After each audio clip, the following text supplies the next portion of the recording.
For more than a decade, Saturdays and Illegal Curve have been synonymous with one another. With insight, analysis, and interviews regarding the Winnipeg Jets, the Manitoba Moose, and all around the NHL, here are Dave Minuk, Ezra Ginsburg, and your host, Drew Mandel. The Illegal Curve Hockey Show starts now. Well, Mandy got it right. Dave Minuk is here. Drew Mandel, Ezzy Ginsburg, not so much. Those two guys are away from the show. So I am joined by Connor Hrabchuk. Good morning, Winnipeg. Good morning, Manitoba. And for all of those joining us live, wherever you're joining us live from on the interweb, good morning to you and welcome to the Illegal Curve Hockey Show. Connor Hrabchuk of the Hockey Writers, of Winnipeg Sports Talk. Where else are you, Connor? Well, those are the two most notable things. So you hit that. But thanks for having me on. First time on the show, the Saturday AM show. I've joined you on a few post game shows before, but yeah, it's gonna be fun. Lots to talk about. Let's get to it. Well, look at this, Connor. They see you as and a level Sunday, flight, but they also recognize that it's Sunday morning. So there you go. That's a good sign. That means you're making some waves there in the market. We like to hear it. Connor's what we call an up and comer. I'm not going to say I discovered Connor, but I may have taken him under my wing at Moose games. Now he's too big for the Moose. He's a Jets guy. So he's gotten a little too big for his britches. He still talks to me because he doesn't have a choice because he sits beside me in the press box. But Connor's good egg. He knows what he's doing. He's an up and comer. So make sure you're paying attention to Connor. Connor is who's Connor Hrabchuk like without a one? Like you're Connor. You're like who stole your Twitter account? Me. I think it was me. I messed up making like multiple accounts and then was just like, okay, Connor Hrabchuk 1. And then that was the one that stuck. And like Twitter actually didn't think I was a bot and let me use it. So yeah, I'll just forever have that one. I am the one Connor Hrabchuk. That's just what we'll go with. You're the first and only. The first and only. Okay. I can't claim to be the only Dave Minuk. There's multiples of us, unfortunately. Yes, exactly. But let's get into some Jets talk. We've got 2 hours of Jets talk coming your way here on the Illegal Curve Hockey Show. The Jets are taking on the Senators tonight, which means, of course, an Illegal Curve post-game show. My tardy co-host will be back. At least one of them, Ezzy. Ezzy's not only is he going to be back, he's coming to the game. So I mean, it's going to be a big night. Connor, be ready. You're going to have an Ezra Ginsburg experience in the press box, which is always another level of taking things. But for now, it's just you and I. We're going to talk about the Jets. And yesterday, there's lots to talk about. I was at the Hockey for All Center yesterday. It was packed because they had a huge tournament. So I had to park far back.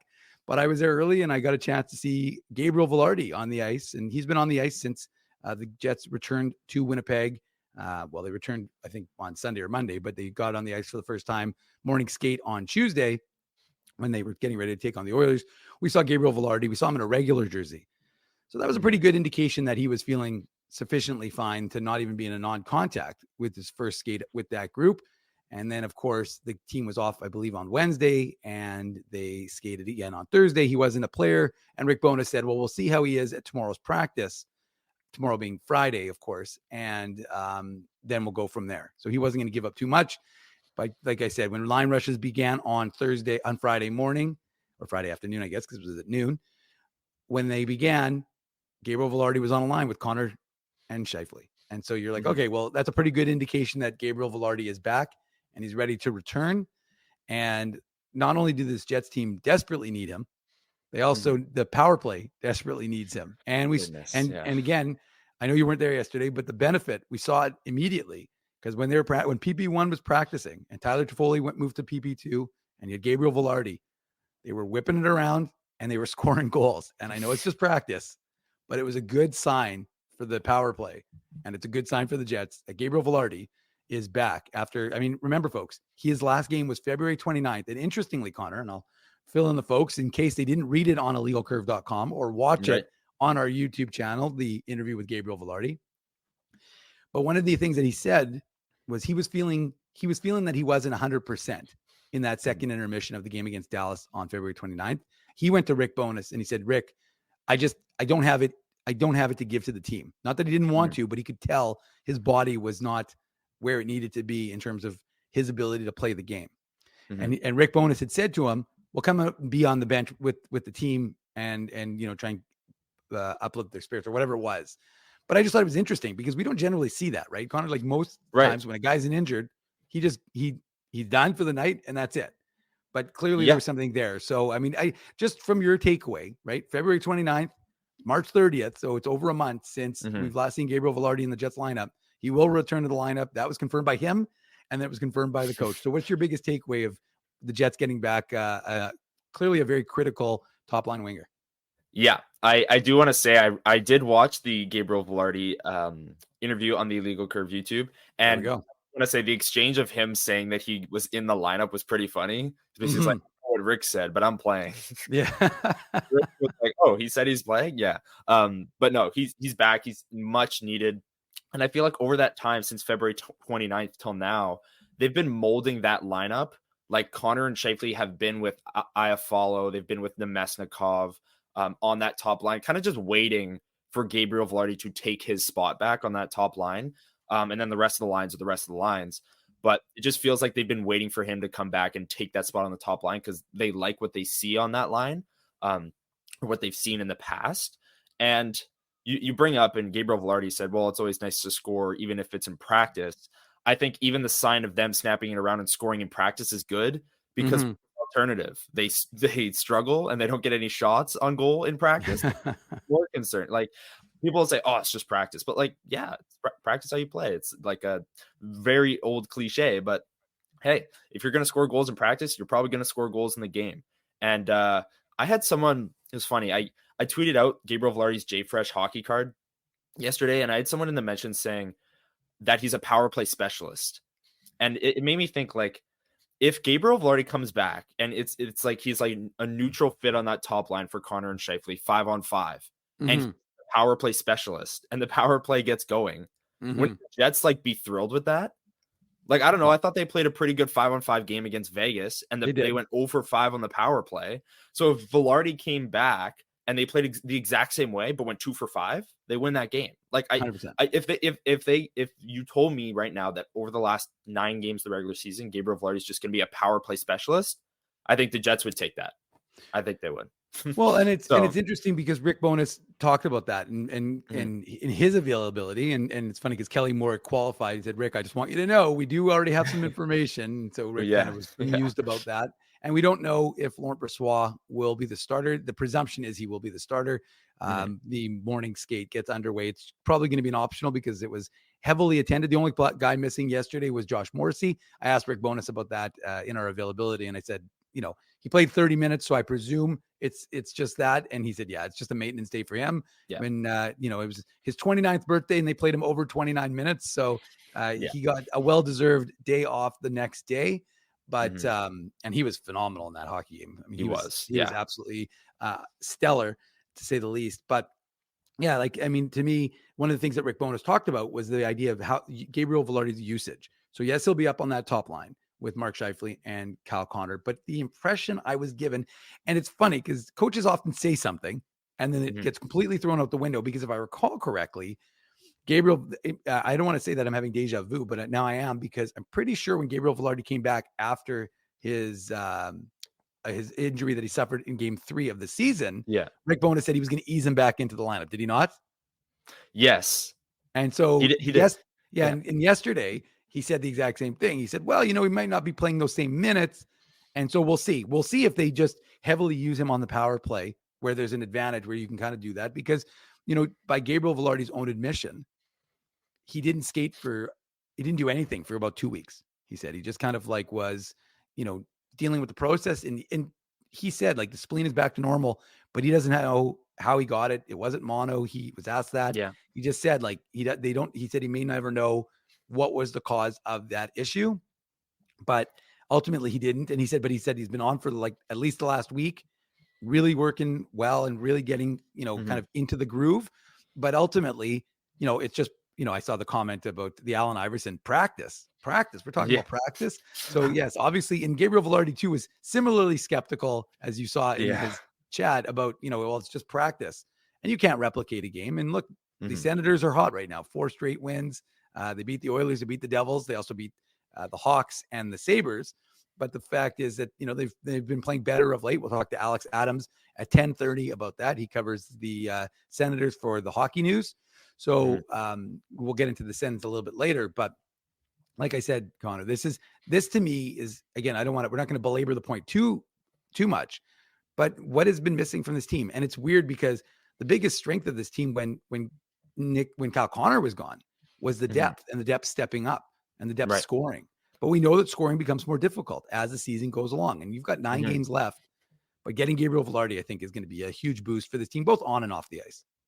I think so too. I agree. And just to quickly touch on the easing him back in comment that you brought up there, it also happened for Kyle Connor, who Rick Bowness said the same thing that he said with Velarde today, basically saying, yeah, he's on the top line, but I don't know if he's going to play the whole game on the top line. He might take some shifts off. And then I'm pretty sure Kyle Connor that night played like his regular 18, 20 minutes. So maybe it was Connor and not Velarde that I was thinking of, but it's the premise still is the same. Yes. But he said the same thing about Velarde. He'll be on the top line, but he won't take every shift. Yeah. We'll see, because he very well might. But I do think, and I think another big issue with this team over this 5-game losing streak since the Rangers game, which the top line was great. Connor and Scheifele had the hat trick. But I think over that 5-game losing streak, the top line has been getting outscored and the other lines aren't making up for it. Yeah. And maybe like in a sample size, Velarde, Scheifele, and Connor got shelled analytically and their goal differential was kind of even. If Velarde can come back and maybe give that line something that they haven't had over the last 5 games, I feel like that's a big boost. I don't know if it's going to happen. I wouldn't bet on it happening, but the power play, we talked about it. That's the biggest thing. If he resurrects the power play and gives it some life down low, that's all the Jets are really asking for, I think, over the rest of this homestand as he gets back up to speed. And then hopefully that Connor, Scheifele, Velarde trio can do something and contribute and not get outscored and shelled defensively at 5-on-5. But for the time being, if he's just a power play specialist and the power play wakes up and gets going and they get a win and they start going on a streak a little bit here and gaining more chemistry, I think it could have a ripple effect. But I'm not expecting the top line of Connor, Scheifele, Velarde to go out and outchance their opponents like 10-0 tonight, because Velarde's rusty. And in the first place, they weren't doing that when they were together during the season, right? Yeah.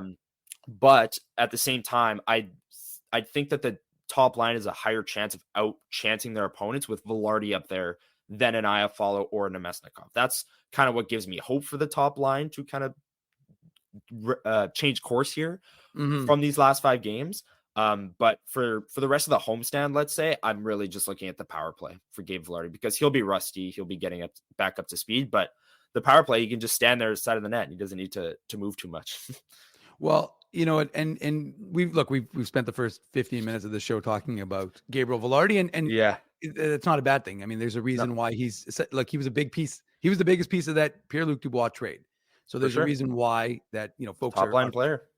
Yeah, and it's unfortunate. Look, he called it. What was his line yesterday? I thought it was the so Gabe funny. Velarde fortune. The Gabe Velarde. I have to say, like, and I wrote about it in today's morning papers on a little site called thelegalcurve.com. But I just think that there's the level of like self-deprecating honesty that this guy brings. He's a different sort of player. He's a different sort of person. I like it. Like, I mean, it's not what you expect from a hockey player, but I mean, I'm all there for it, because it's a refreshing, honest self-reflection when he speaks about himself. He's not BSing you. He's not blowing smoke.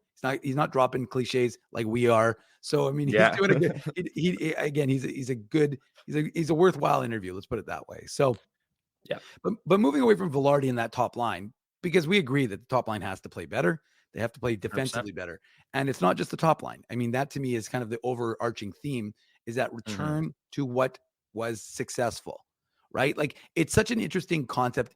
Doesn't matter what it is, right? Like, it doesn't matter whether it's, you know, sales or hockey, you know, like if you're successful in one capacity and then you try and change things and you're not successful, does it not stand to reason, again, thinking logically, that if you return to that which was successful for you, i.e. a tighter defensive format, you're going to have more success. And we saw it with the Jets not allowing, you know, what was it, more than 3 goals for 34 straight games. And like, I guess what I'm asking Connor in a roundabout way is, do you think in these final 9 games, we saw it better in that Vegas game, we saw it in the Rangers game, do you think, and even in the Oilers game at points, like the second period Mhm. was a disaster.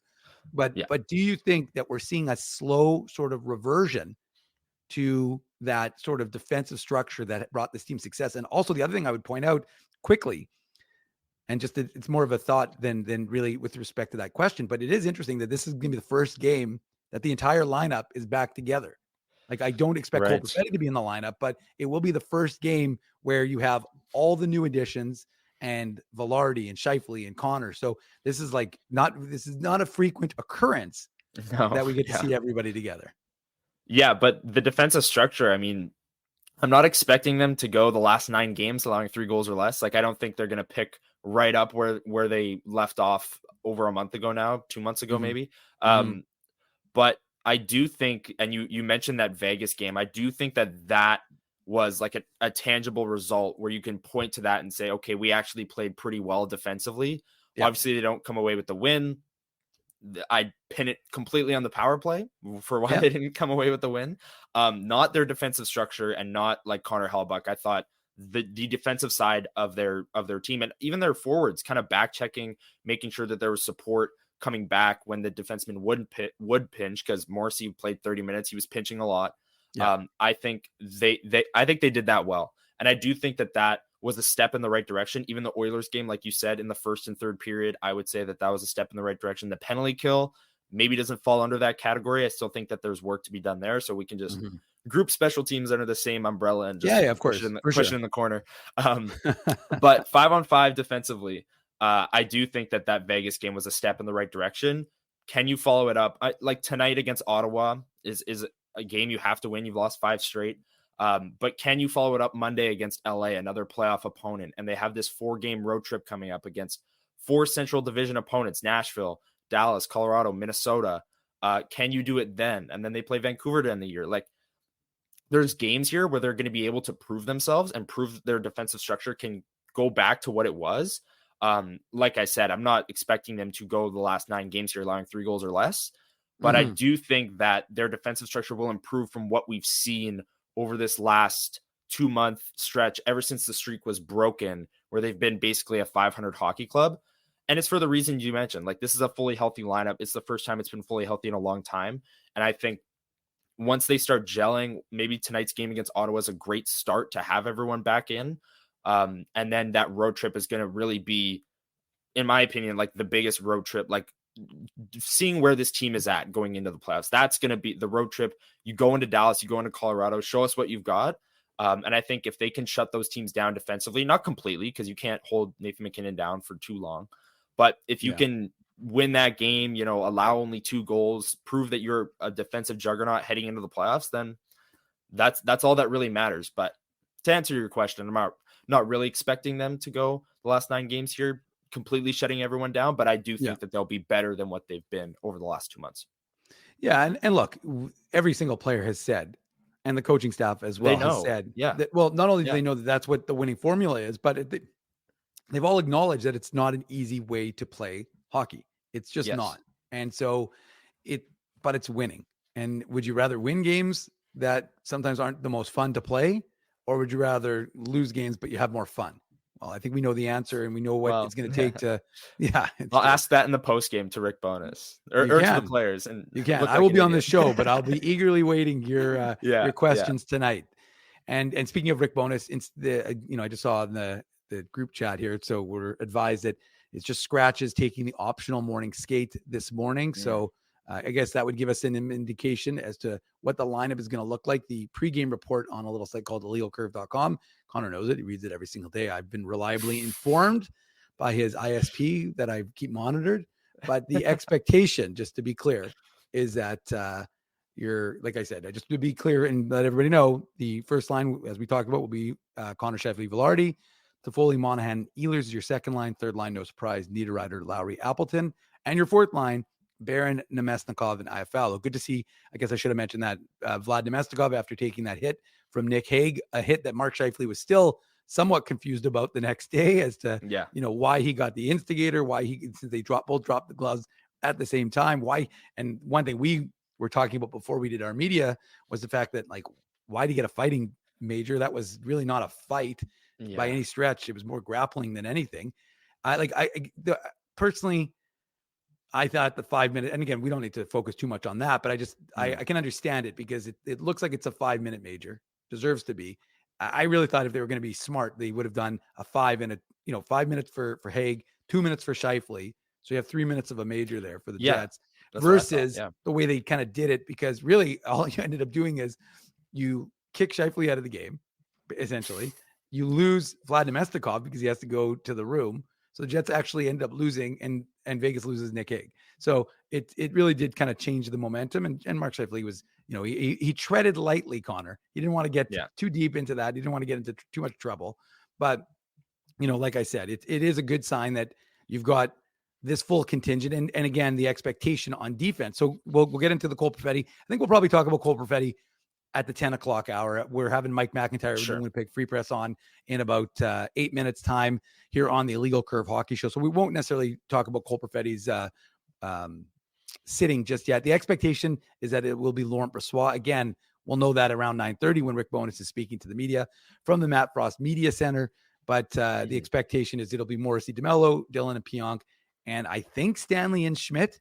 So maybe we can talk about Logan Stanley a little bit. The Stanimal. He's been catching people's eyes for the right reasons for the most part. There was that little gaffe in the first goal where he kind of took away, speaking of eyes, Connor Hellebuck's eyes. Not the best situation for a defenseman to block your goaltender. But from your viewing of the Stanimal, what has been your sort of thought process on what he's brought to this team in terms of, look, 2 big fights and his pumping up the crowd and all that stuff as he heads to the penalty box. And you're there, you're sitting right beside me, you're watching this. So you can see what it does in the building. But what have been your impressions of Logan Stanley in the last little bit? I think that stuff is great. Like, and people forget, but both of these fights, like, it's not like he's being told to go out there and just fight to get the crowd pumped up. Like, both of the fights came as a result of him hitting someone. And then the other team being like, no, we don't like that. We're going to fight, which gets into a whole nother discussion. Why didn't the Jets then get the instigator power play? But I digress. That's a whole nother conversation. Sure. But hey, both of these games, he lays a big hit in the corner and the other team doesn't like it and he's asked to fight. I'd say he won both fights. And yeah, like you said, he's pumping the crowd up. The one against Vegas, he's looking at the bench going like, let's go. Like he's firing the team up, firing the crowd up. And you've got to love that. As for his play in terms of like, he didn't play very much against Vegas, in general, but I do think that he's skating pretty well. He's still analytically not doing the greatest. So I'd be reluctant to call him like the number 6 defenseman going forward. And like game 1 of the playoffs, he's in the lineup. I'd pump the brakes on that, but he's definitely done a job. He's filled in the fights, the hits. Those are real things that you can point to and say he's done well. And he's doing what the coaching staff is asking of him. The other side, like that is one part of this conversation. The other side of this is, why is Dylan Samberg not in the lineup? The whole season, Dylan Samberg, in my opinion, has been fantastic. He's been the 6th defenseman, the number 5 on that third pairing with Nate Schmidt for most of the year. And I thought he'd been great. And now he's sitting. The Edmonton game was really puzzling because Edmonton isn't like this big physical team. They're more of a speedy team, and Dylan Samberg excels at like defending plays off the rush. Like that's his MO as a defender. So him not being in the lineup for that game was really concerning. And then Vegas, Rick Bowness talked about it with Perfetti, but sure, you want these big physical players. You want Stanley in there. Sure. But Dylan Samberg 6'4", like it's not like he's this small defenseman that's going to get absolutely pummeled by Vegas's forwards. And I just don't see where it really went wrong. That's pretty funny. I don't really see where it went sideways for Dylan Samberg in the coaching staff's eyes. And also there's a whole nother side of this conversation where Colin Miller hasn't played a game in over a week now since that New Jersey game. But you know what? I just to quickly jump in on that one, Connor. I don't mind that because Colin Miller wasn't brought in my mind. Colin Miller was a depth guy.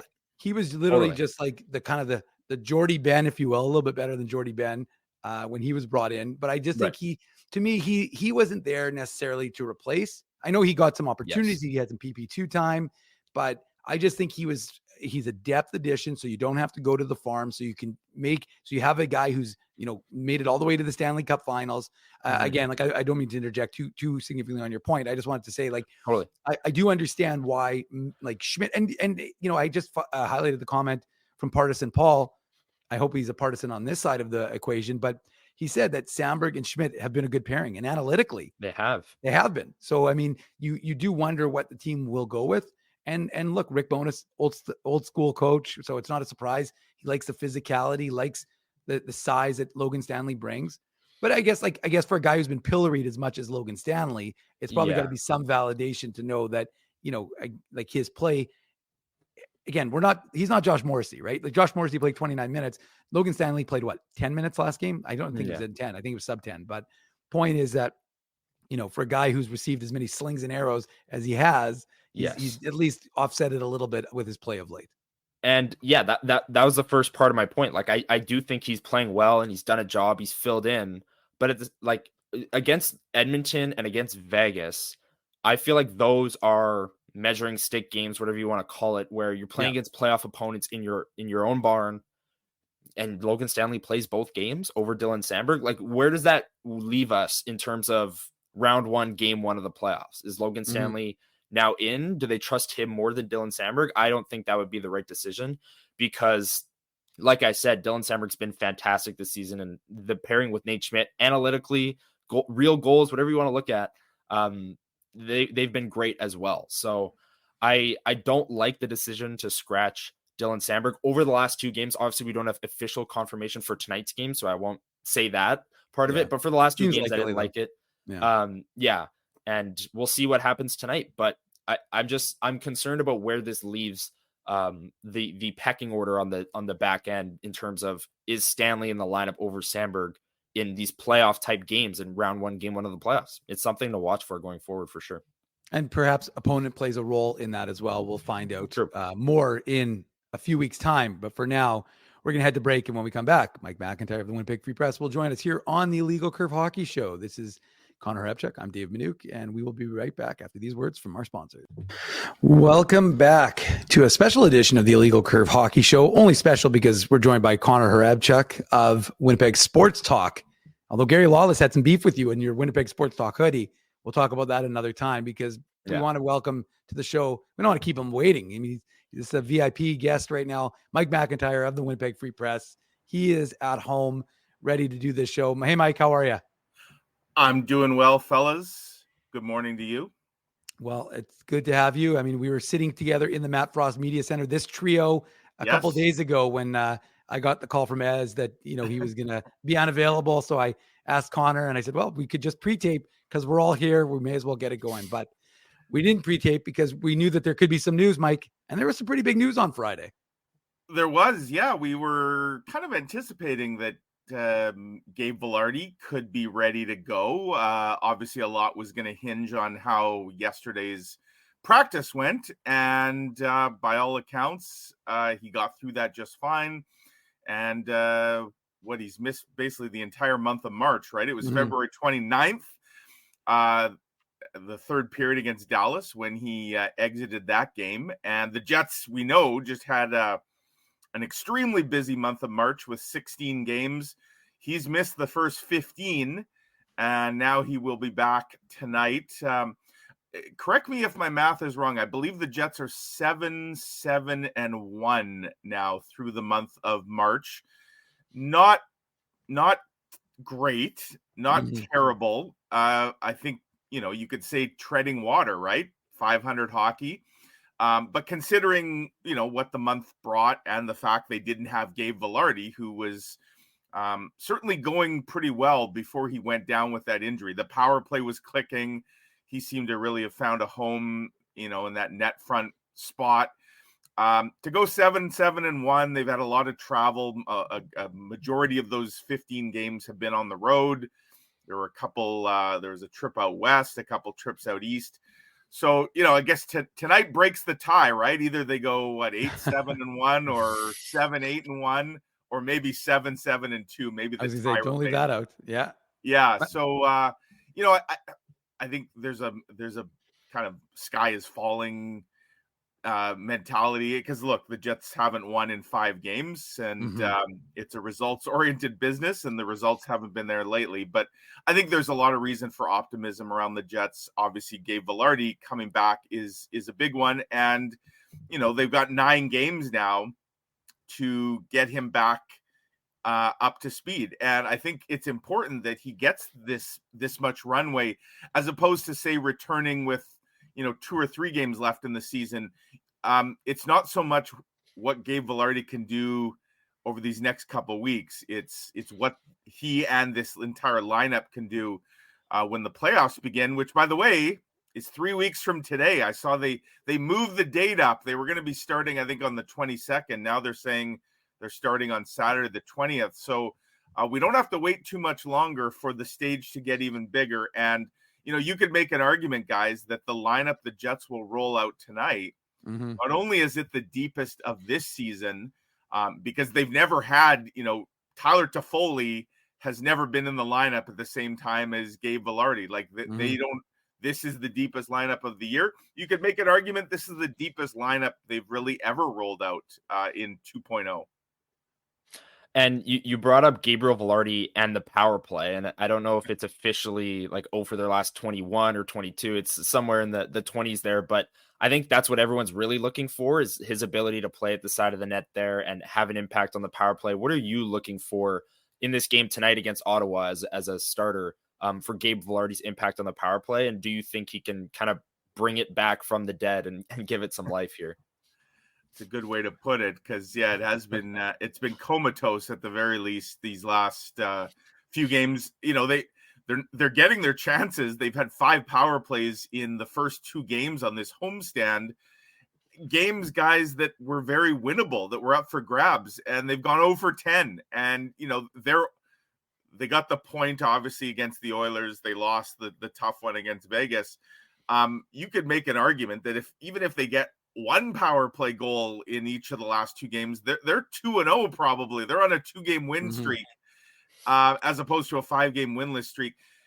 When Gabe Vilardi was in the lineup and just before he went out, I mean, the power play to me, it's almost as if it was redesigned to now run through him. He was really controlling things down low there, and teams had to make a decision. He was operating so efficiently in that net front spot that if teams backed off and gave him any kind of room, he was making them pay. We saw what he could do, in tight, great set of hands.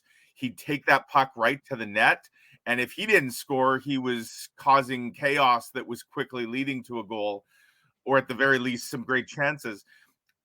As we saw teams maybe now start to focus on him, saying, hey, we got to pay attention to this guy, he was now opening up everyone else on the ice.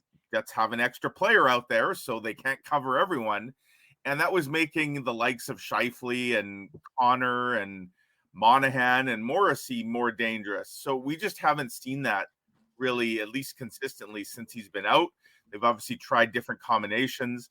So yeah, I mean, that's a huge key, right? Because as we look to the playoffs, we know special teams can be a really significant factor in wins and losses. And we haven't heard Rick Bowness very often this year, guys, after games say our special teams won us the game. Mhm. But I've lost track of how many times he's come out and said special teams cost us the game.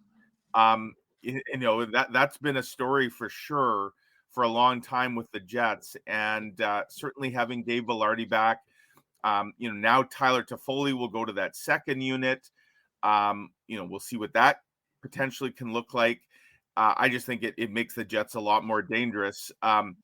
Watched, they've got 5 power plays the last 2 games. They'll probably get none tonight now. Yeah.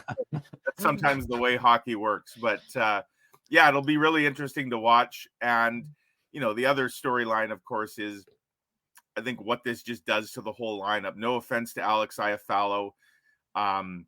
He's probably a little miscast at 5-on-5 on a top line. Yeah.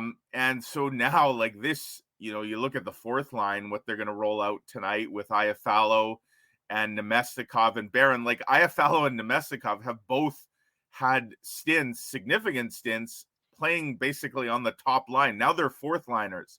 And then you've got guys like Cole Perfetti and David Gustafson who can't even get in the lineup. Like, speaking to that depth, the Jets have more of it than ever, certainly this year. And they've got 9 games to kind of figure it out. And, you know, not that they would take anyone lightly at this stage, given what they've done lately, but certainly tonight would seem to be a favorable matchup for the Jets. Yes, I know Ottawa's played quite a bit better lately, but you look at Winnipeg's competition the last 2 games, it's a bit of a step down. This would be a good night for the Jets to maybe get some of that confidence back. Well, Mike, I was going to ask you about the defense, and I plan on doing it. So this is going to be a 2-parter because the chat wants to know what happened to your hat in New York. Did you lose something in New York? Yes. Well, I did lose. I lost my hat last year when I went to New York at USB Arena. It was my favorite hat too, and I left it behind in the rink. And then when I went back there last weekend, I checked the lost and found. It is in fact lost, not found. So I've since replaced the hat with a similar facsimile of a hat. But yeah, for those who know me, I tend to lose something on just about every road trip. I've lost probably 8 or 9 sets of headphones. Earlier this year, I lost probably my favorite dress shirt. I left it behind in a closet. I think I was in Pittsburgh for that one. I've left a suit jacket that I never found. That was at the LAX airport. I lost an iPad years ago. I've left my phone in a couple Ubers. I dropped it outside of a hotel once, but I managed to get that back every time. Yeah, the list is extremely, extremely long of things that I've lost. I've lost like 3 pairs of mitts this year already on road trips, but I lose those here in Winnipeg as well. So yeah, nothing new.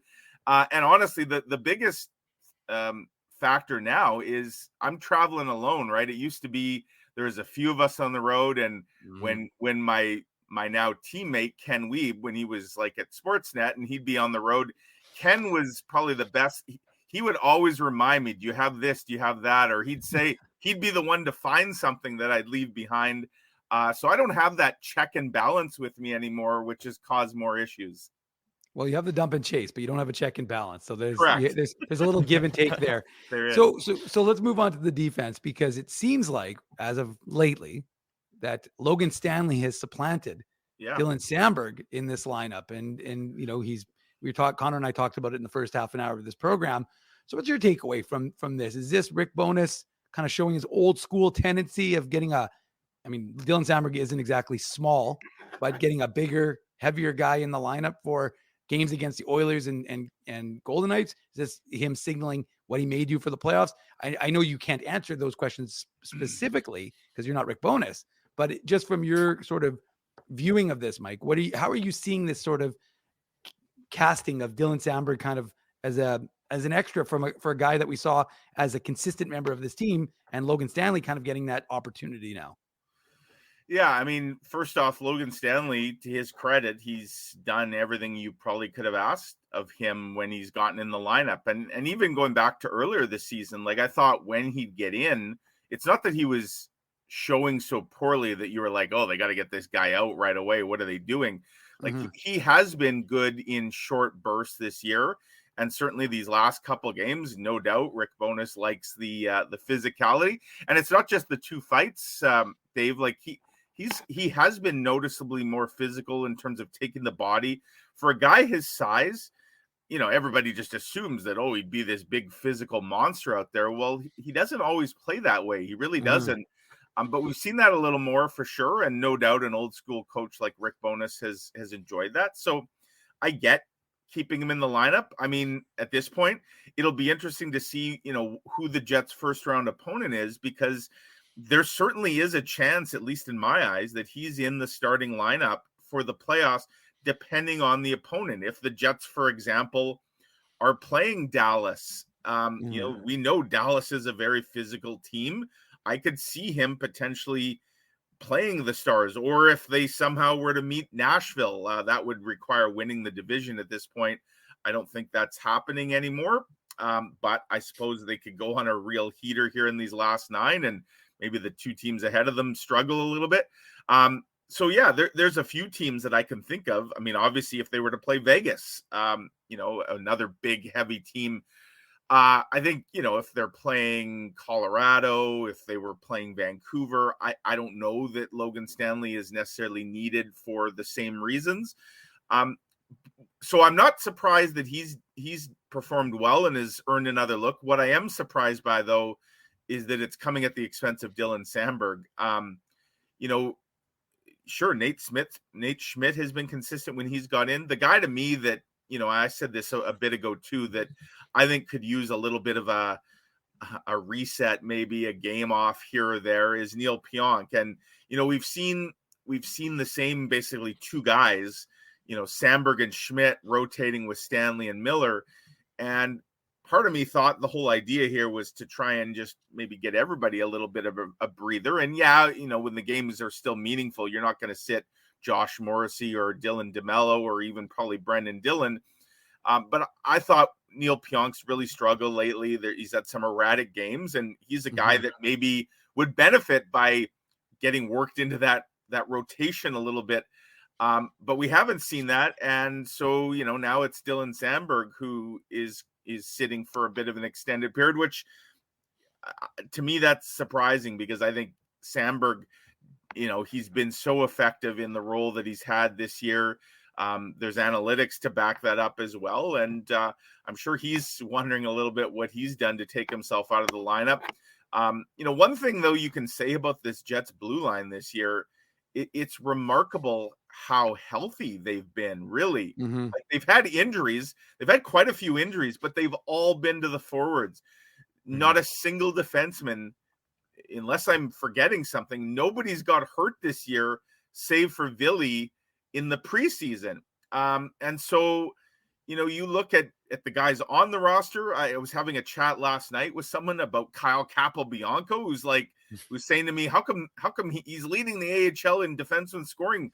Why isn't he getting a look? And I'm like, well, he probably would have had they run into some injuries. They just haven't this year. And, that's been a storyline for sure, maybe to the detriment of some of these guys who either aren't playing as much as they should, or aren't playing at all, if in the case of like Capobianco, and now Ville, who can't get up here either. So yeah, I mean, the Jets have certainly a lot of D.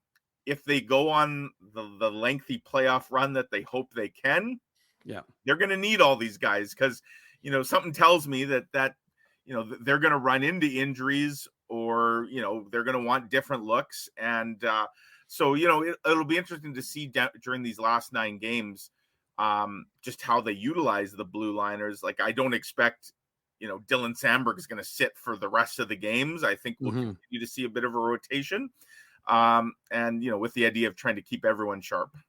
Well, and that's I just was going to jump in and ask you another one, because I think the idea of keeping guys fresh isn't a bad thing. That idea of keeping these guys, but now that's going to lead into my next question, because we just learned something from Rick Bowness's media availability that Connor Hellebuyck will be getting the start tonight. So that will be his 500th NHL game. So it's a huge milestone for the Jets netminder, the 2012 5th rounder. But are you a little surprised? I mean, Laurent Brossoit has been excellent, and they're rolling with Connor Hellebuyck again. And the folks at TSN had a whole thing last night about whether with Craig Button talking about whether Connor Hellebuyck is being overworked, and whether that's going to be to their detriment. I mean, last year with David Rittich, I understood it.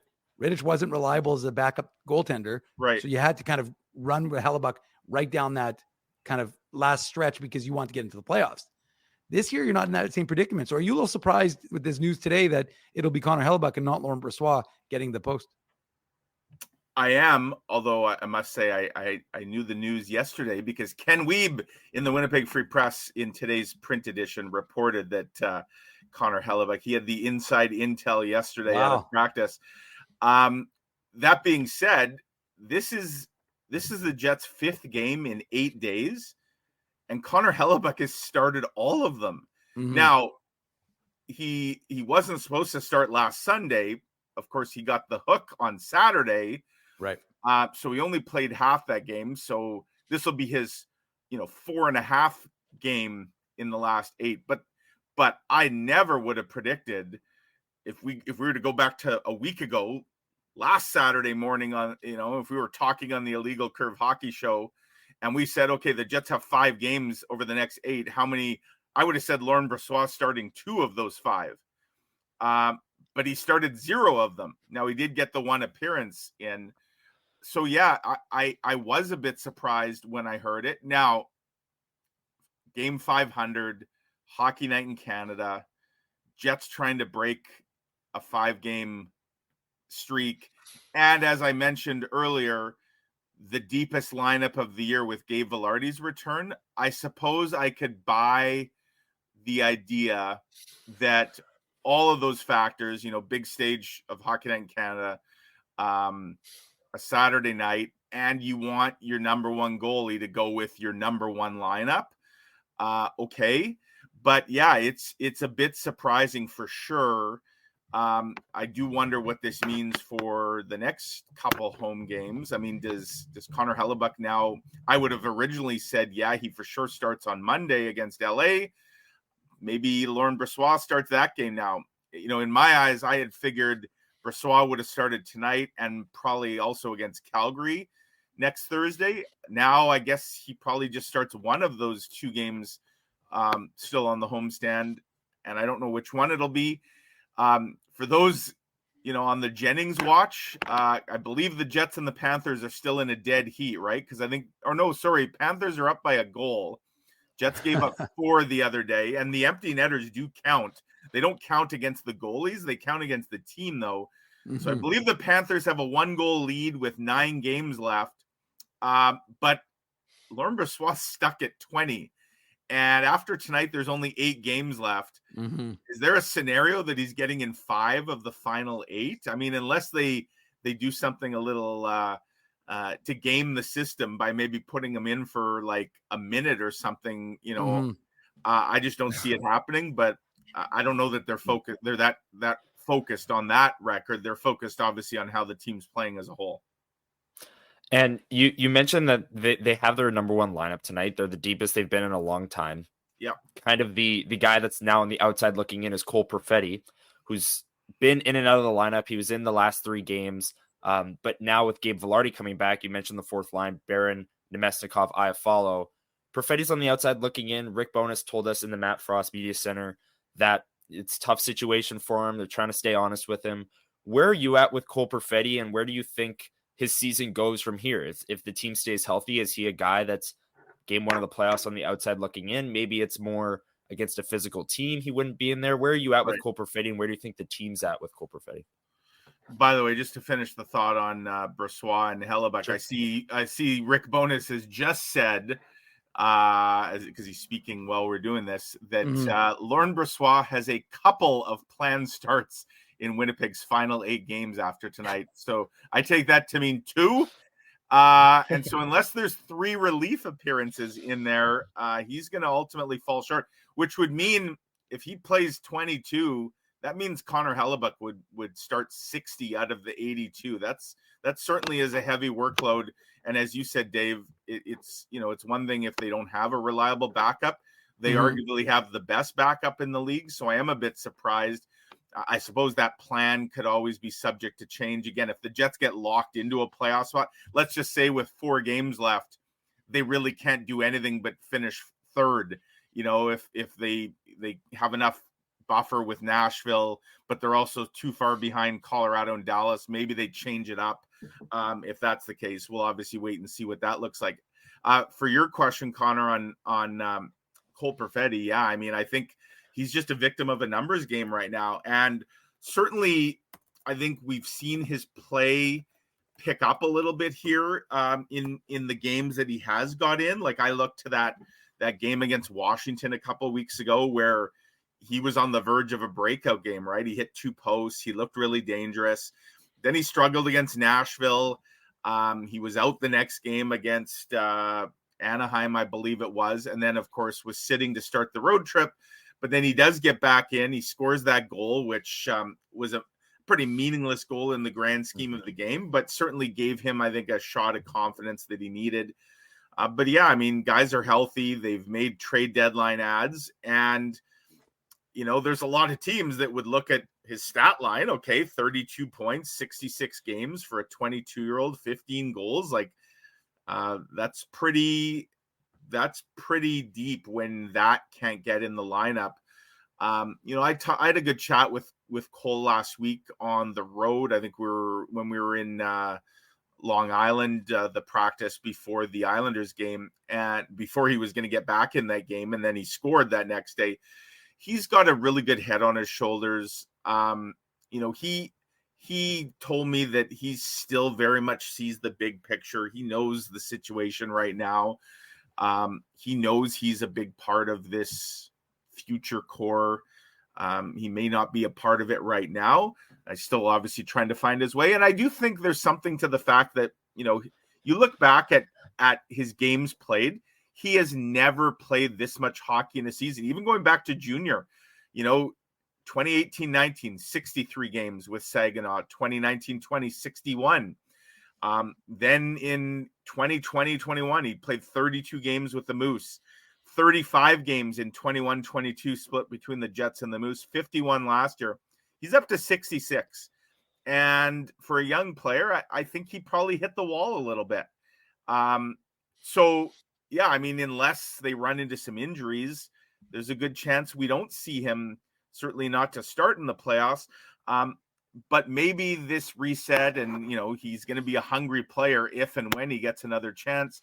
I suspect we'd see a very motivated Cole Perfetti if he does get another chance. And if he doesn't this season, I think, next year there's still plenty enough to build on this year as he goes forward in his career here. Mike, one guy who isn't getting demoted, and I mentioned it already, he's played 29 minutes in that last game. And 29th birthday, 29 minutes. I think they were trying to have some sort of parallels there. But, right. Josh Morrissey, for a long time, and it was going to be difficult, wasn't looking like he was going to be able to achieve what he had achieved last year. And just because you don't achieve the same level of points doesn't mean you don't have the same level of success. Right. But from what he was able to do during this last stretch of probably 15, 20 games to get back to the similar sort of offensive output, maybe not from a goal scoring standpoint, but from at least from an assist where he's, going to go that 55 to 60 range, most likely. And again, it's not all about points, but is enough made of what, I know we do. I know you at the Free Press do. And I know that everybody else in this market pays a lot of attention, but is it not just remarkable what this kid is doing night in, night out for this team? He's as important to this team as Mark Scheifele is to the forwards, as Connor Hellebuck is to the goaltending. Again, that's not a particularly insightful comment, right? But it's just amazing to me what he's been able to do, because there's a lot of expectation on his shoulders from last year, and I think he's more than met that in what we've seen in his follow-up. Yeah, he really has. And look, I'm not a huge proponent of the value of plus minus. It's a stat that doesn't have. There's a lot better ways to measure effectiveness. However, there's got to be something to be said that Josh Morrissey and Dylan DeMello, who play the heaviest minutes, the prime matchup, they're out there against McDavid. They're out there against Eichel. Go down, you can run through every team. They're out there against the other team's best. Not only has he put up 58 points, and with the power play struggles this year, I haven't broken down exactly how many of those are even strength points, but we know, nobody on the Jets is just piling up the points on the power play. But he's plus 25, and again, he's also out there in all the empty net situations. So even that, like the other night, I didn't look, but he probably got, they scored 2 empty netters the other day. He probably took a -2 just on those alone. Yeah. Dylan DeMello is plus 39, which is just crazy. Among the best in the NHL. Like, I think these guys have, they're a terrific 1-2 punch, but Josh Morrissey is for sure the engine on that back end, and in a lot of ways on the front end as well. I think I tweeted on the road trip, might have been the Rangers game, where I said, like, I don't even think the word defenseman really describes what Josh Morrissey is doing. We almost have to start calling him like a rover. Yeah. Because forget about just getting up in the rush, which is something Rick Bowness wants his defensemen to do, and they have the green light to do it. There are many, many times where he is flat out leading the rush, conducting himself like a forward. And, we've seen where he'll spend almost the whole shift playing essentially as a forward.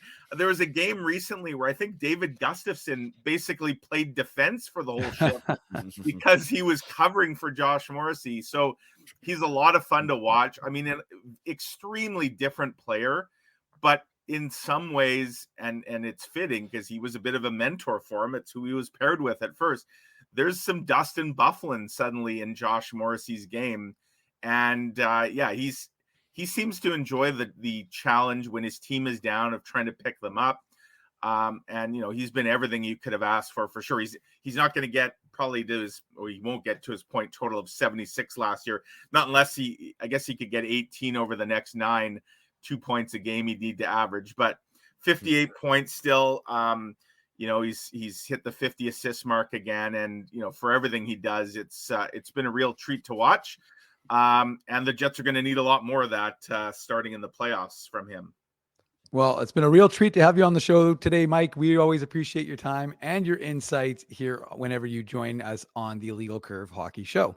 Fun stuff, guys. We will see you, I guess, in a few hours up in the press box. We will indeed. We will indeed. Anyways, thanks very much for joining us, Mike. We appreciate it. There he goes. That's Mike McIntyre of the Winnipeg Free Press. You can catch his stuff alongside his work wife, Ken Wiebe, who now he doesn't have to worry. Well, they don't get to go on the road together, but when he's at the arena, I'm sure that they get a chance to, he reminds him of the things that he's missing. Keeps him honest, as Kenny likes to say. Kept me honest the other day when I inadvertently said, what did I say?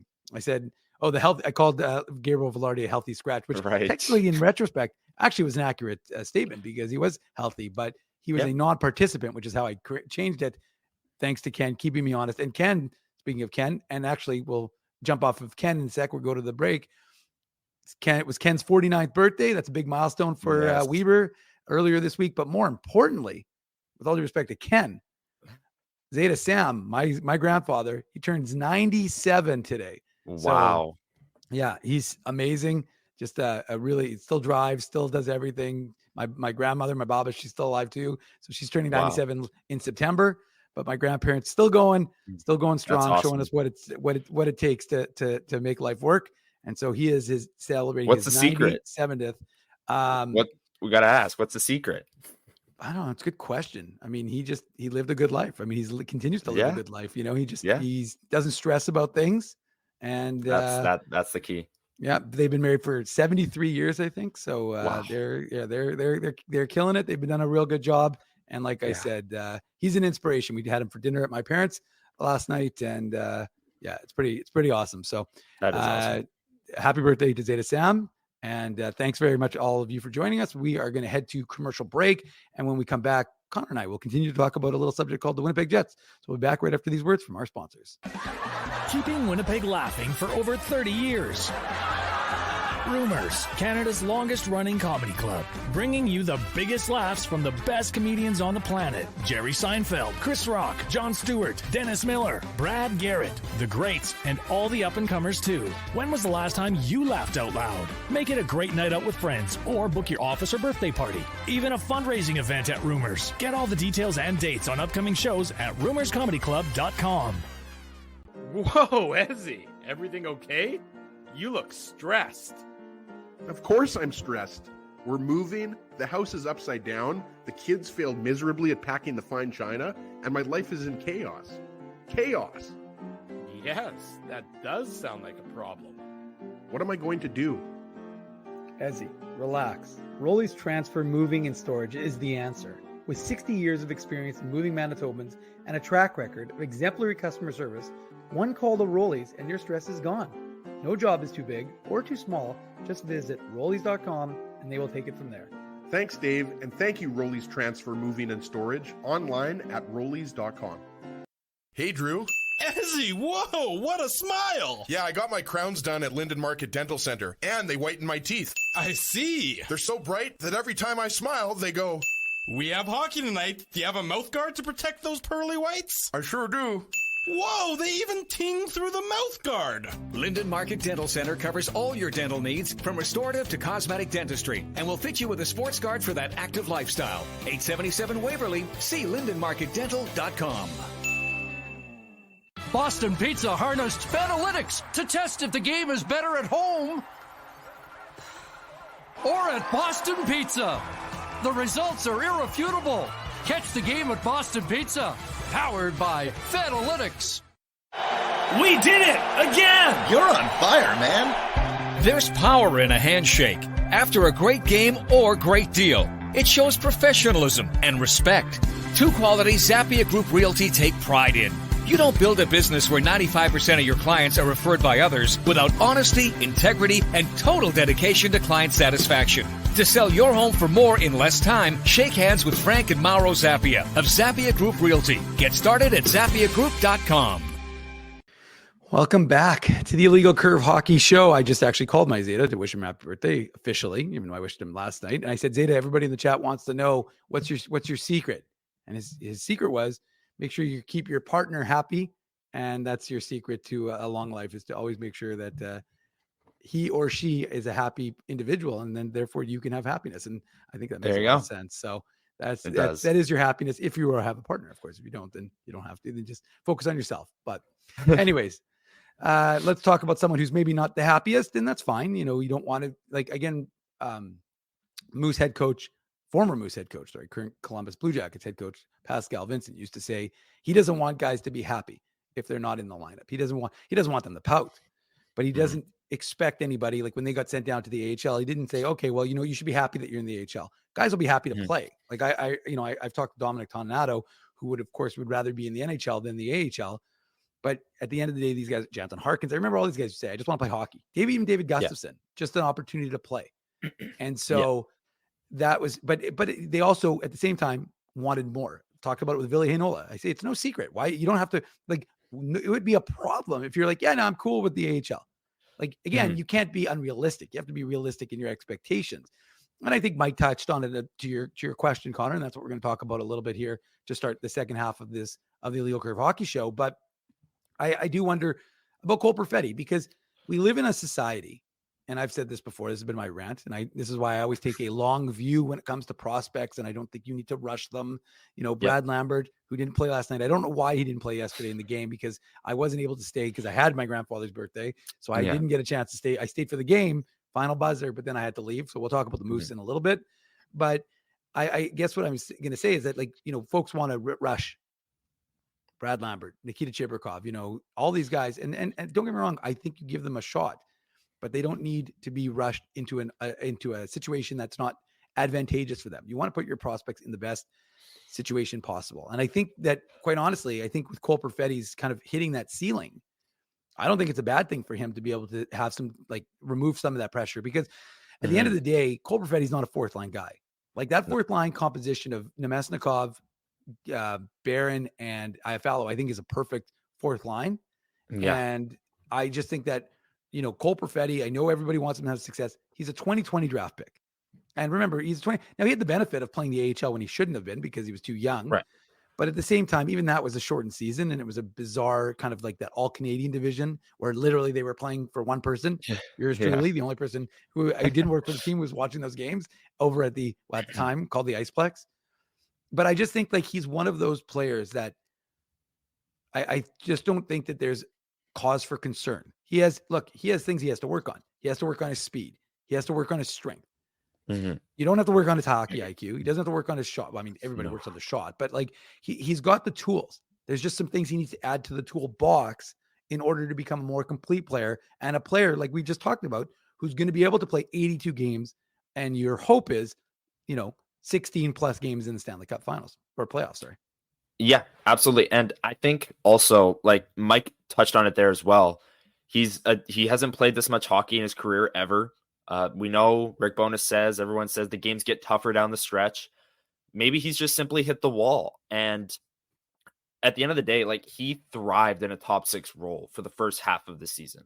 Like, he killed it. Like, 15 goals, like that's really good. And he found chemistry with Nikolai Ehlers at times. And Vladislav Nemestikov, that line played well as the second line for Winnipeg. That was their line when they were winning on the big winning streak, right?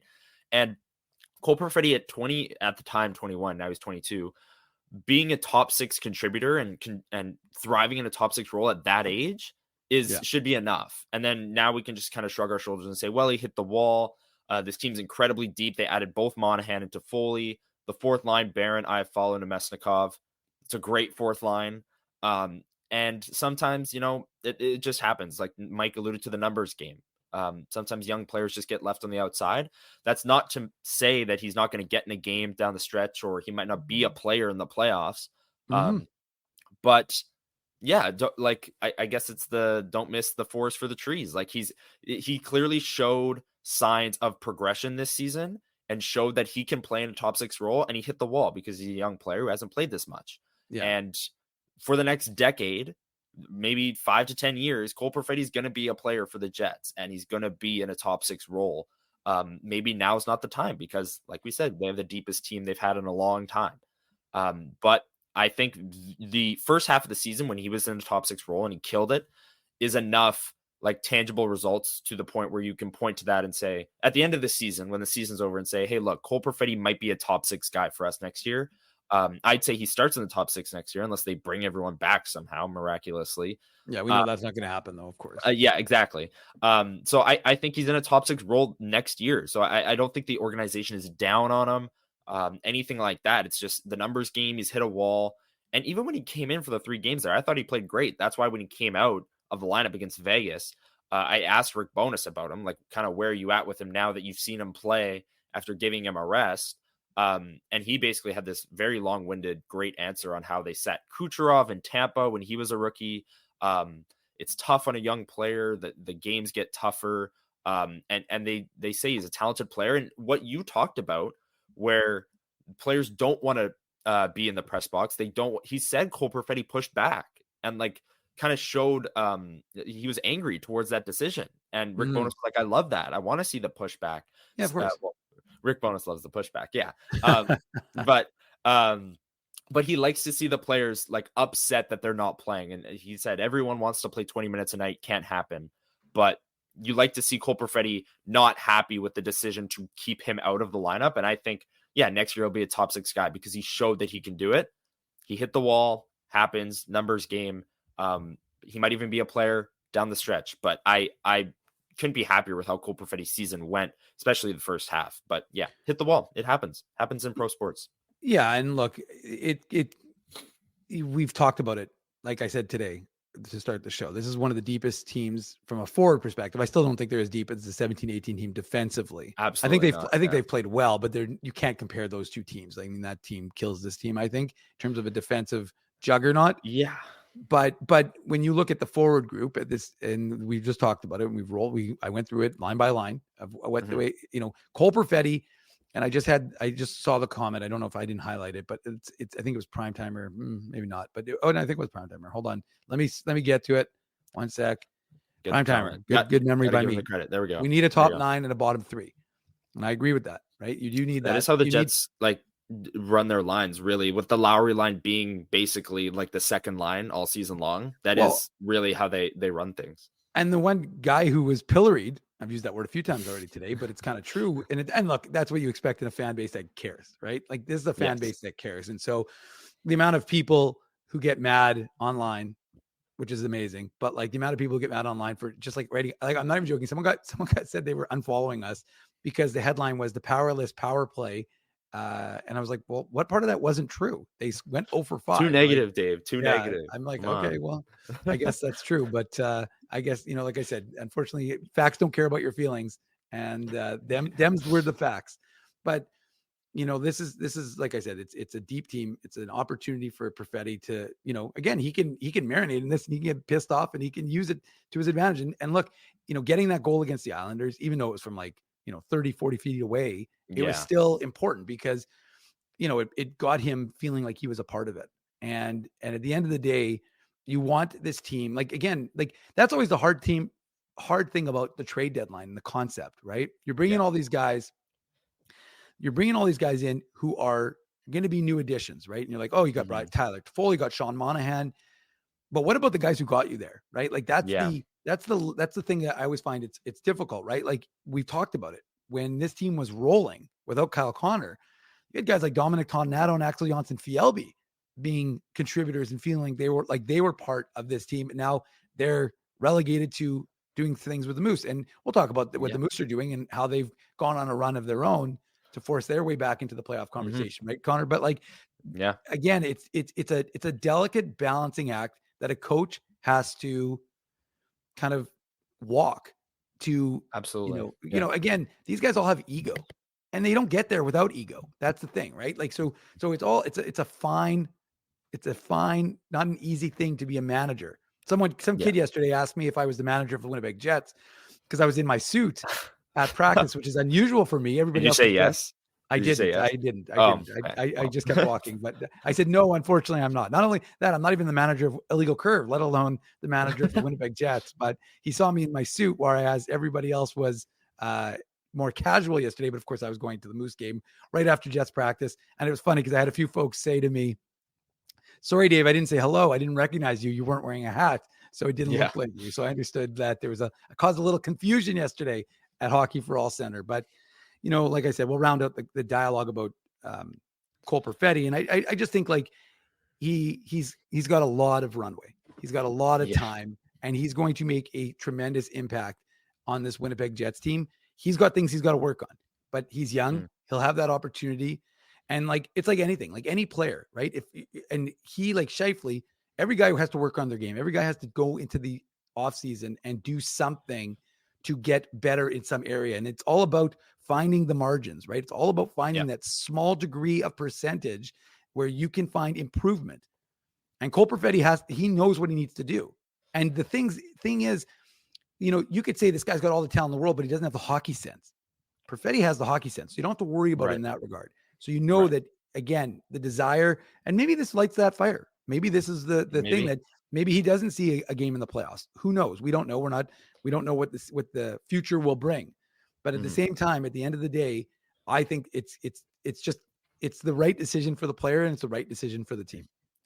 And I think you brought up the trade deadline. I don't think the Jets go out and acquire Toffoli if Perfetti didn't struggle up until that point. Like I think if Perfetti was still playing as good as he was the first half of the year, going into the trade deadline, that final stretch where he struggled, I don't think they go out and spend assets on a Tyler Toffoli because they would have had faith that Perfetti can be a top 6 guy or anyone on the fourth line right now. An Iafallo and a Mesikov, a Barron could step up, which Morgan Barron hasn't gotten a promotion all year. I find that kind of interesting, but especially considering he already has a career high in goals with less ice time per game than he did last year. That's another conversation, but Morgan Barron's been fantastic from the fourth line.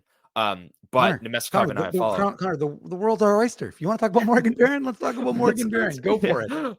Well, first of all, you brought up the fact that fans get mad about the 13th forward. Here we are in the Illegal Curve Hockey Show, spending time talking about the 13th forward in the fourth line. I love it.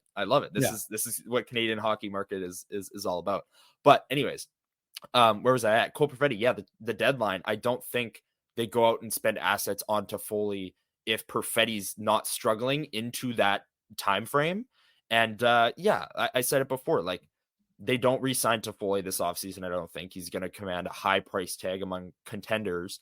And that opens up a spot for a Perfetti or a Rutger McGroarty in the bottom 6 to fill in. And Rutger McGroarty also, this is another layer to this conversation. You look at how deep the Jets lineup is.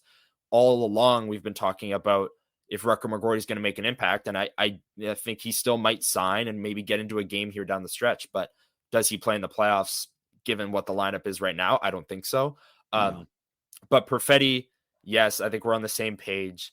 He's going to be a great player for the Winnipeg Jets. It might just take a little bit longer than people were hoping, but for a smaller player who's not the fastest, but has like elite of the elite hockey sense, I think it's fine that it's taken that long because, like you said, that's unteachable stuff. Is the hockey sense. You can get stronger, you can get faster. You can't teach making a pass cross seam through 4 sticks of defenders, which he did on multiple occasions this year. He's one of the smartest players in the Jets forward group, And yeah, it might light a fire under his tail. And if in the offseason he goes, well, I didn't play a playoff game, so I got to earn it. And he gets faster and he gets stronger and he's in a top 6 role and he's even better next year. Like that's a great scenario for the Jets. So just kind of take a deep breath on Cole Perfetti. Yes, he's a very talented player, but if he doesn't get in games down the stretch here, provided the Jets don't mightily struggle, like if they can't score goals, then Perfetti should get back in. But I think he's going to be a great player, and I think we're on the same page with that. Well, and it's funny you mentioned Rutger McGroarty, and again, typical. Everybody's like, well, he's going to jump from college and he's going to immediately have an impact. And it's funny because I talked to someone who covers college, and this was their comment. He's a good player, but stepping into the NHL midseason is something only a very few people can do, and I don't think he's that. So that's from someone who watches college. I don't follow the college game to any significant degree. I would disagree. I would disagree with that comment that he's a good player, because I think he's a great player. Well, I think what he's suggesting is that as good as a player as he is, he's not going to be able to just translate his game immediately to because he has been like fantastic. Everything you could have hoped for that Michigan team this year, and from a Jets perspective, like for sure, he's been absolutely dominant. Yeah, and I was going to say the only time I ever significantly watched the NCAA was Kyle Connor's 1 year at Michigan, where I pretty much watched every single game, and I was like, this kid is unbelievable, and the things he was doing for the Wolverines was ridiculous. But actually, I think, and in fact, Kyle Connor and Mason Appleton are going to have some beef, because I believe aren't Michigan State and Michigan playing each other upcoming? Isn't that the next? I believe so, because Michigan just beat North Dakota 4-3. Yeah. I believe it was last night or the night before. Yeah, last night. Yeah, okay. So that set. Yeah, there you go. Beef. You're gonna have to ask about that, Dave. Yeah. So and again, remember, just to be clear, when Kyle Connor, and I see, I think it was Ken or Joe. Hold on, let me just see which one who made that comment. But Kenny's water bottle said NCAA to NHL are a few steps apart. KFC was a Ho B. Baker finalist and had to spend time on the Moose first. So remember, he went up to the Jets. Everybody was excited. Then went down to the Moose, and he, quite frankly, didn't do much with the Moose until he got it. And then the spark was ignited, and that's what you do with players. That's where you put them. Look, Patrick Laine is a special player. Remember, Mark Scheifele went back to junior twice before he made a permanent impact with the Winnipeg Jets. So I know that everybody wants these guys to jump in, and they say, well, this guy's different. This guy's made different. That's wonderful, but it's just not very realistic, especially we're not talking about one of the guys on the back end.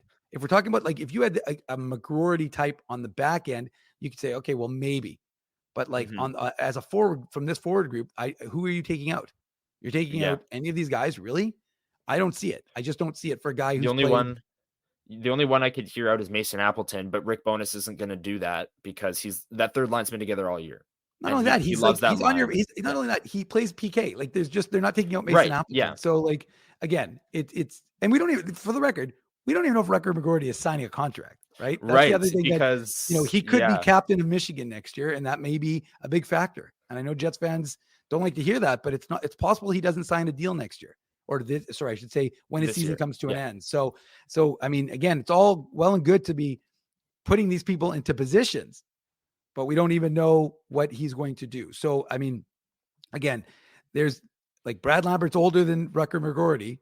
Or not by much, but marginally, I think. But the point is, I meant, I guess, older from a perspective of playing pro hockey, right? He was playing pro hockey in Finland.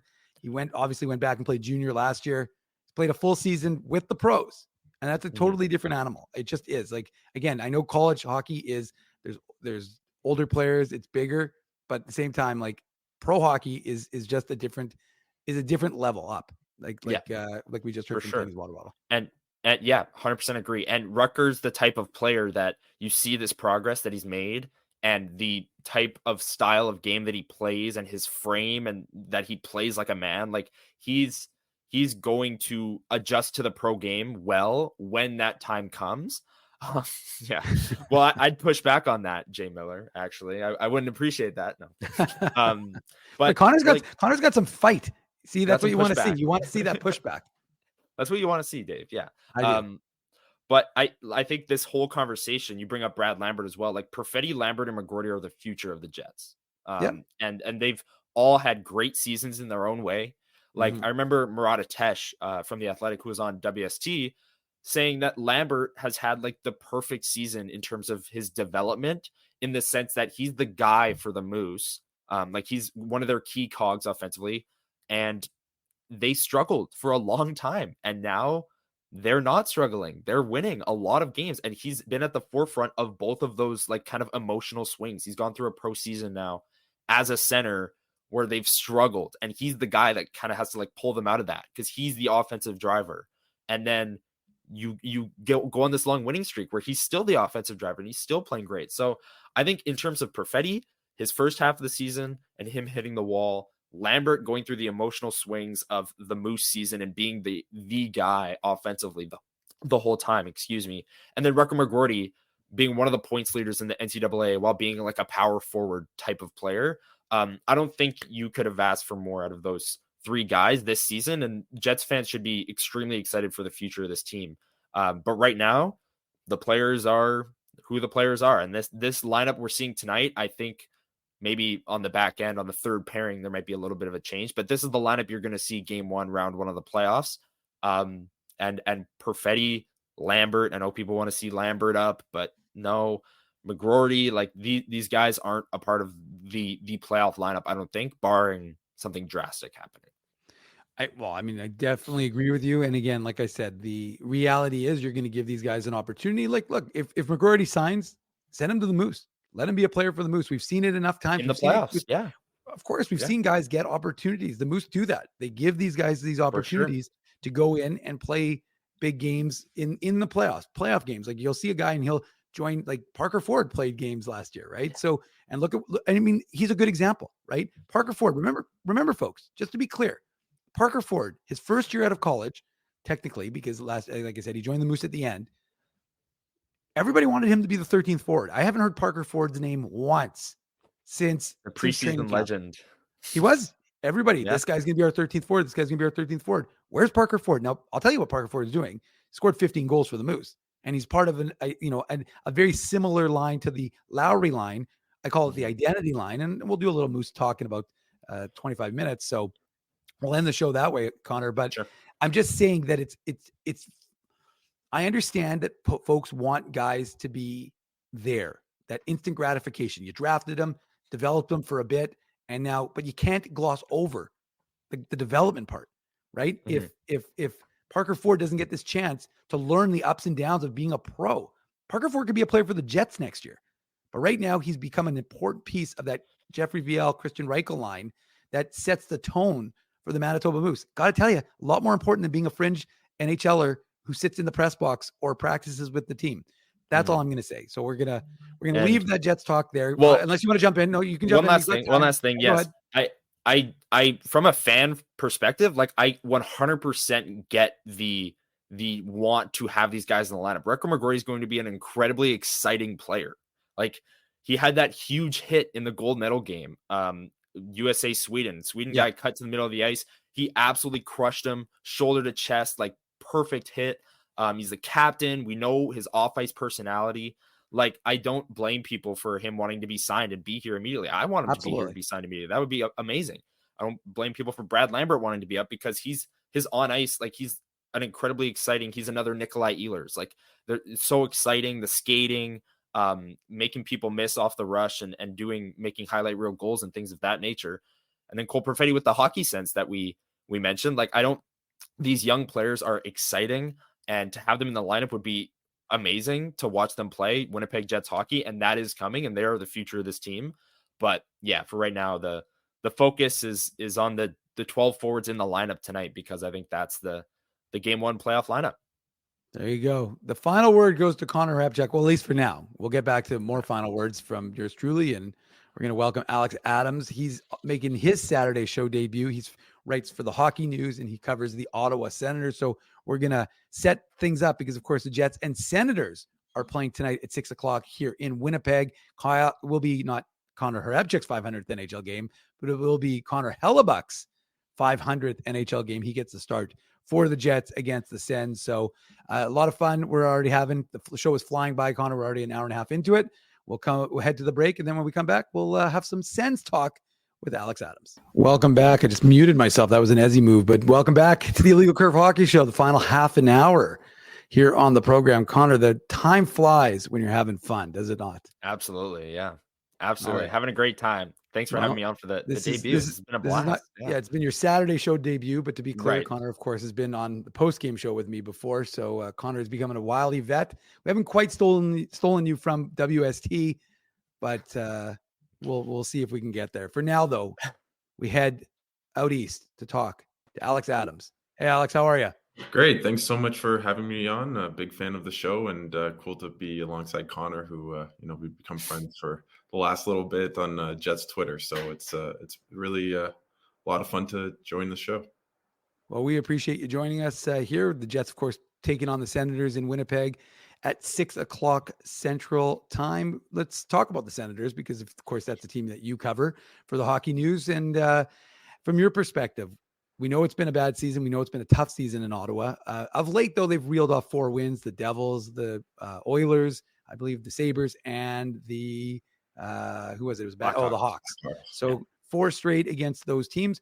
What have you, in your thoughts, the takeaway? I mean, obviously a little too late, but just kind of your impression, what kind of team the Jets fans can expect to see in the Senators club tonight?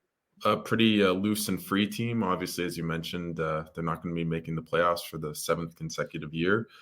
They've got good goaltending the last couple games. They've only given up more than 3 goals once against the Oilers. So they've been playing much better defensively. And all season they haven't got goaltending. And right now they are getting some goaltending. They had a shutout on in their last game against Chicago. They've been running with Jonas Korpisalo. He's been playing well, but they've been good. Tim Stutz has been playing really well. The line of Pinto, Tkachuk, and Batherson have been really putting it together. But I think it's at this time for most Sens fans, it's always too little, too late, and then they start winning when the games don't matter and they can be free and easy. So it's. I think this team is a team that the Jets should be a bit worried about because they have the talent to put it all together, and they are right now. And obviously the Jets have been sliding, so it'll be a tough matchup. And if they can do well in special teams, the Sens have the 30th worst PK. That's an area where, with Velarde back, that could be an area where the Jets could capitalize. And also, if you get an early goal on Jonas Korpisalo, the tides could change pretty quickly. I find that funny. It's like the battle of 2 narratives, because here in Winnipeg, it's always the sky high first half of the season, followed by the second half collapse for whatever reasons that might be. In Ottawa, it's the opposite. It's the lowest of the lows for the first half of the season. And then, like you mentioned, the back half of the year, they play free, they play loose, and they start winning games. Is that like a thing that's happened? It's happened a few times here in Winnipeg, the collapse. Is that something that's happened like a good handful of times where you can point to that and say, hey, they're going to do this every year unless things change mightily? The thing is, their starts have been so bad the last 4 years that just playing 500 hockey, which they have done this year since Maltain, I think they're 21-4. So not a great record, but that's a decent team. In 2020 with Matt Murray in the Canadian division, they were terrible to start the year. In 2021, they were too. Last year, I think they were 4-12-0 to start the season. So they've just started the season so poorly and then regained some ground and started playing free hockey. So yes, I think in a weird way, these two teams are pretty much opposites. The nice thing for Jets fans is you get to experience the playoffs. Here in Ottawa, we never get that, so it's a bit of a different experience. So I wouldn't be complaining too much about on this 5-game losing streak for the Jets, but I would say it will be one of those games where it's a bit of a trap game because the Sens have the talent to really push the Jets. Stützle's been playing better of late. Drake Batherson as well. So it's going to be an interesting affair. Alex, they made the decision to relieve DJ Smith in December of his coaching duties, and Jacques Martin, which you just touched on, took over. And of course, longtime captain Daniel Alfredsson has assumed a role as the assistant coach. So what are you seeing from them? And do you get the sense, I mean, again, Jacques Martin, I can't remember how old he is, but he's getting up there in age, not quite as old as Rick Bowness, 69 years, but he's getting there. And, not that, age is not just a number, but do you think that there's any chance that Daniel Alfredsson becomes the full-time coach in Ottawa?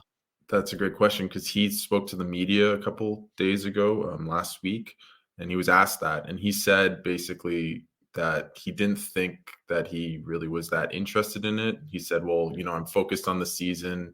We'll see when time comes. But then he said he's liking coaching more than he previously thought when entering it. So I would be surprised, to say the least, if he became the next coach of the Senators, but I would also not be surprised if he were to, let's say they bring in Craig Berube. I'm just making a name out there.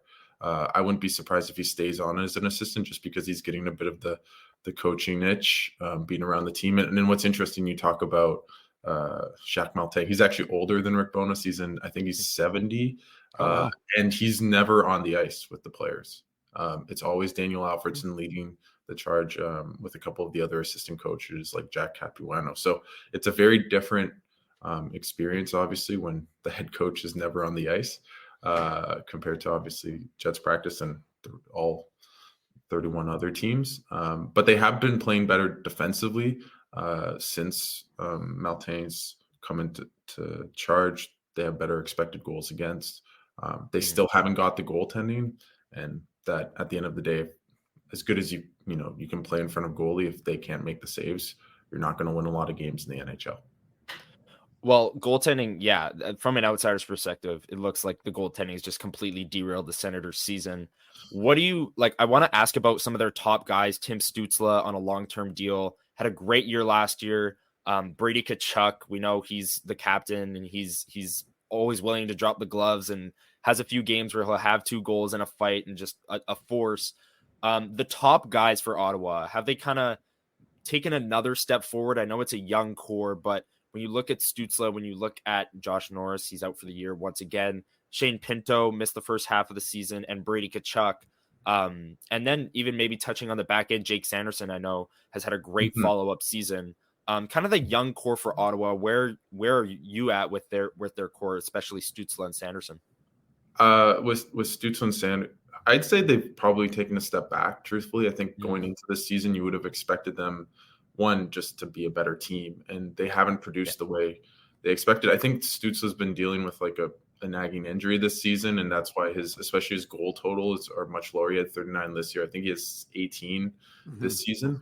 And Brady Tkachuk, I think this team has been immature, truthfully, especially to start the season, right? And that's where you see them. They had a stretch where they kept giving up 2-3 goals in the second period. They'd be in a game, and then all of a sudden, for 5 minutes, they turn their brains off, and the other team would score a couple goals, right?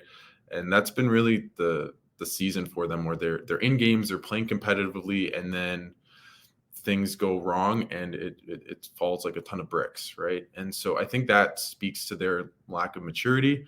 I think you have seen definitely some changes under Martin, where they've been better at holding on to leads. They had only one comeback win under DJ Smith in this season in the third period, and they've had a couple more this season. But yeah, I think this group is really young.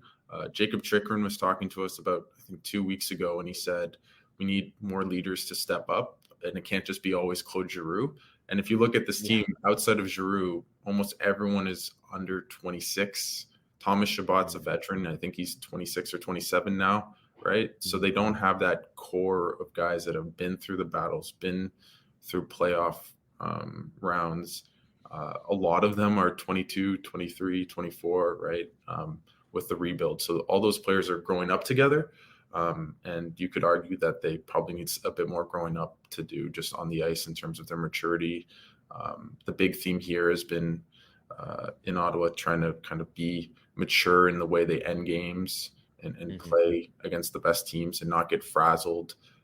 And they've been doing a bit better at that, but it's not this quantum leap since Martin's taken over and the new coach bump that hasn't come to Ottawa, unfortunately. Well, it sounds like a problem the Jets have had in past years, where they would have like a really young forward core, but an established defensive core, and now, or reverse. And so, again, it's not a great problem to have right now, but maybe in a few years in Ottawa, it'll all turn around because, like you said, those players will mature.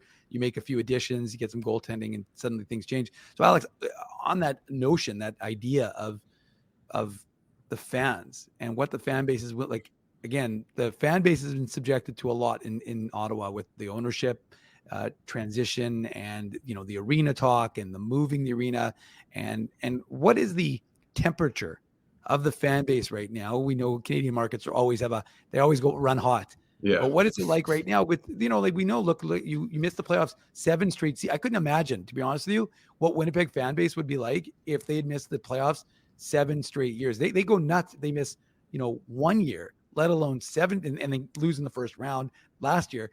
Yeah. So what's it like in Ottawa where, you're not quite at Buffalo's, 13 or 14 years in a row, but 7 years is a significant number for a Canadian fan base to not be in the playoffs. How are the fans handling that? I'd say the one word that you hear with Sens fans is apathy. That's the theme is especially this season, talking amongst fans, media, it's almost the worst one out of the 7 in a way, because it finally felt you have a new owner, they're spending money, they have a young core, they took a bit of a step last year, they're on the right way. Even if let's say they missed the playoffs by 2 points or something, it felt as though they're going in the right direction, and it's just been this giant step back. And there's nothing really to be excited about because every year has been at the end of the season, next year's will be the year, right? It's like that Boston Red Sox adage, trying to win the World Series before 2004, right? Is next year will be the year. And it hasn't been, right? And they haven't just been the same team or relatively the same. They've taken a giant step back. I do think that they needed a new coach for a long time. But if you talk about the temperature in the room, I think with the new ownership, it just levies down a little bit of the fire maybe between fans, because I think people genuinely trust Michael Andlauer. He's invested a lot in the team, not just on the ice, but behind the scenes, getting analytics departments, getting adding to the coaching staff. So he's done a lot of good things. And he's definitely investing in the community. So I think people are very happy with ownership. It will be very interesting because this will be Steve Staios' first offseason. He was Michael Andlauer's guy. There's some rumors that he might bring in Jonathan Gruden, who is the coach in Hamilton with Michael Andlauer. So let's see what people think about ownership in maybe next season. But I'd say for the most part, it's apathy and just discontent. And I don't blame any of the fans for it because you can only sell hope so long. And after 7 years, it just, I think they're 7th in the odds for the number 1 pick. I think they deserve the number 1 pick after all the years of turmoil and turbulence. So, but that's, I'd say, pretty apathetic, the overall fan base. And you touched on the offseason there and kind of where they go from here. I want to ask about that. Like, the goaltending has let them down so much this year. You have this young core. How long are you going to wait for them to mature, like you said? Where do you think they go in the offseason? Obviously, getting the number 1 pick and getting Macklin Celebrini would be ideal. But in terms of maybe finding a goaltender, any pending UFAs, RFAs, where do the Sens go over the next couple months? It's going to be really fascinating because, one, the goaltending situation has to be addressed in some case. If you look at Joonas Korpisalo, his buyout isn't very onerous. That would be crazy to buy out a guy in the first year after the first year of his 5-year contract, but it actually wouldn't be too bad because his cap hit isn't very high. So I think the first one is goaltending. I think that Jacob Chychrun, he has 1 year left on his deal.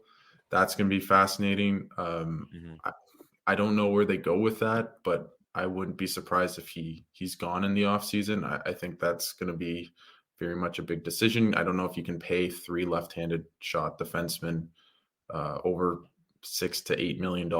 I just don't know how you can win that way, and neither of them are really suited to playing on their offside. So that's another one. The coach might be, in a sense, the most important thing because this team has felt as though they needed a lot of structure in their game.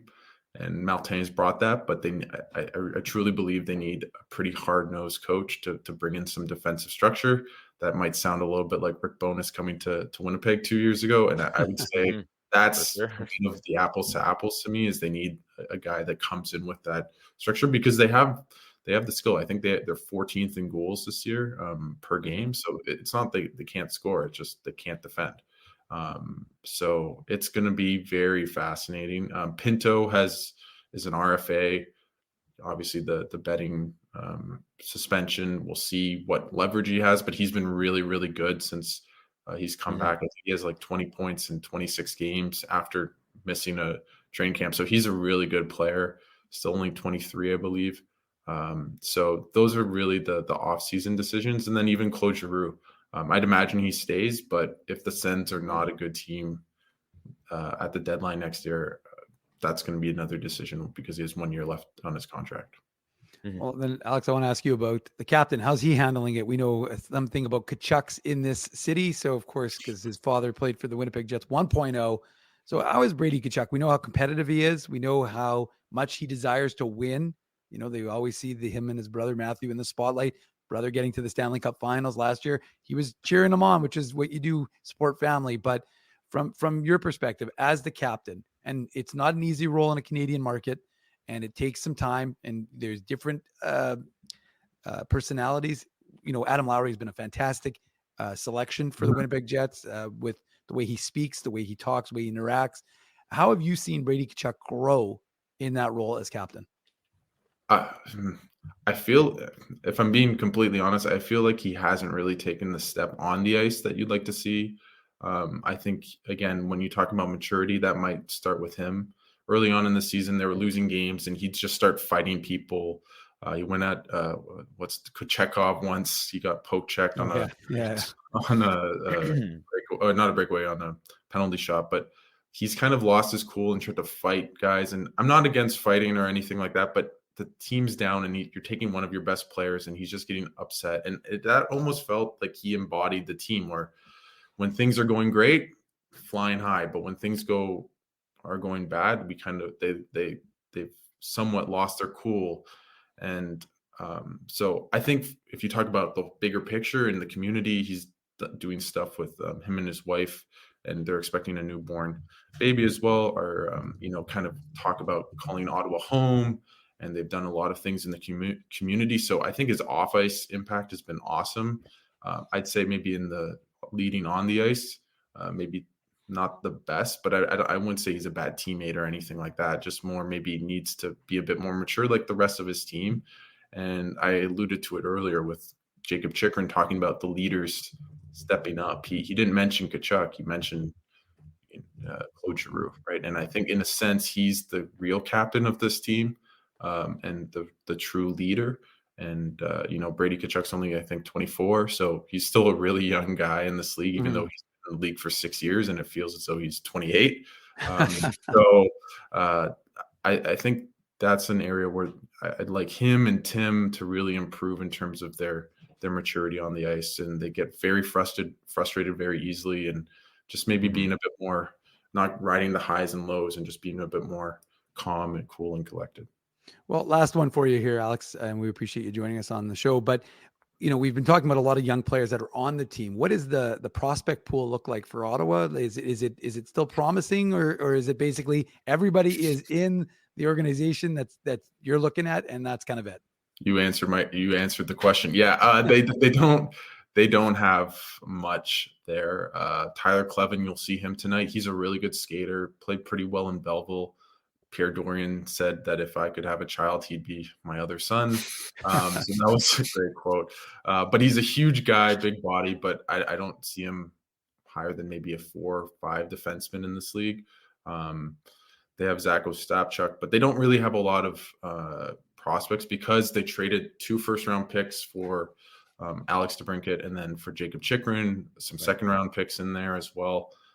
Tyler Boucher hasn't panned out. He has another shoulder surgery out again for the season, so I don't know.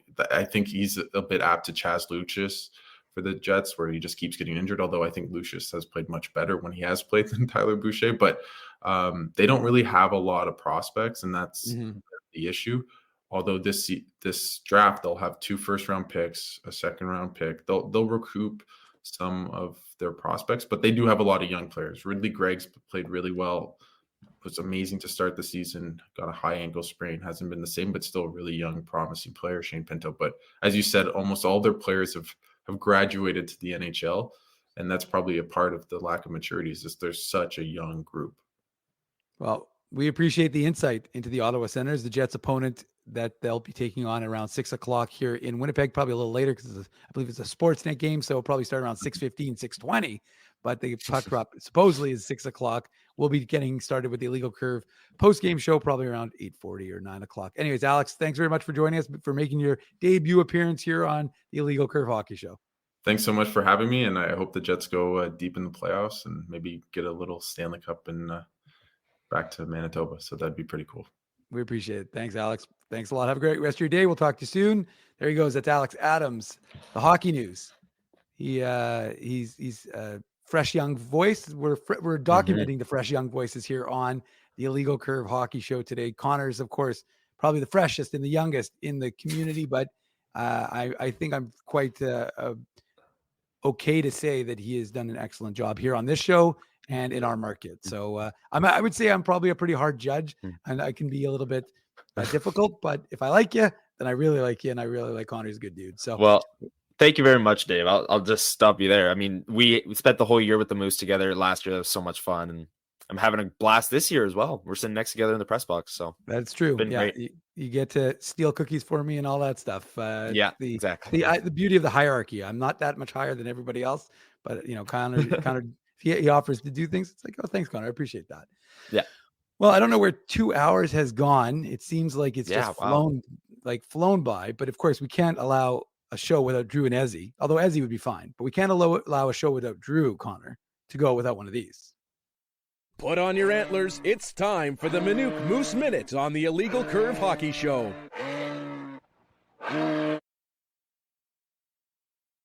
The Manitoba Moose were in action, a little Good Friday action, 2 o'clock yesterday afternoon at Canada Life. Really good crowd. I don't know what it ended up being. It felt like it was at least 5,000 or 6,000. But the only change for the Moose, who were closing out a 6-game homestand, they played a really good game on Wednesday night against the Marlies. Played an excellent 60 minutes. Jay Miller wants me to show the Bauer fight. You can just go to our Instagram or my Twitter, IC Dave. I've got it, of course, highlighted in anything that's needs documenting. And, Tico Napoli wouldn't forgive me if I didn't have that Tyrell Bauer tilt with Tate Singleton, who was just playing in his 5th AHL game on Wednesday. He scored a goal, so that was pretty significant. But then he got absolutely, I believe the word was obliterated by some folks, with some folks counting that Tyrell Bauer dropped about 19 shots in that fight, while Singleton didn't get one. I would avoid that guy. Not to say like if I was a hockey player, but if I had to fight anyone, I think I'd avoid number 2 for the Manitoba Moose. I don't know. I just wouldn't want to get in a fight with that guy. He's the nicest guy off the ice, but he is not a guy you want to get on the bad side on the ice. No. He defends his teammates. He looks after the guys. He protects Thomas Milic, who seems to be getting the run of starts, the 2023 5th rounder for the Winnipeg Jets. He has been the guy they've gone to 90% of starts down this stretch that we talked about it, and I've gone over it significantly, but during that road trip out against divisional opponents, Milic was the man, playing 5 of the 6 and getting 5 of the wins.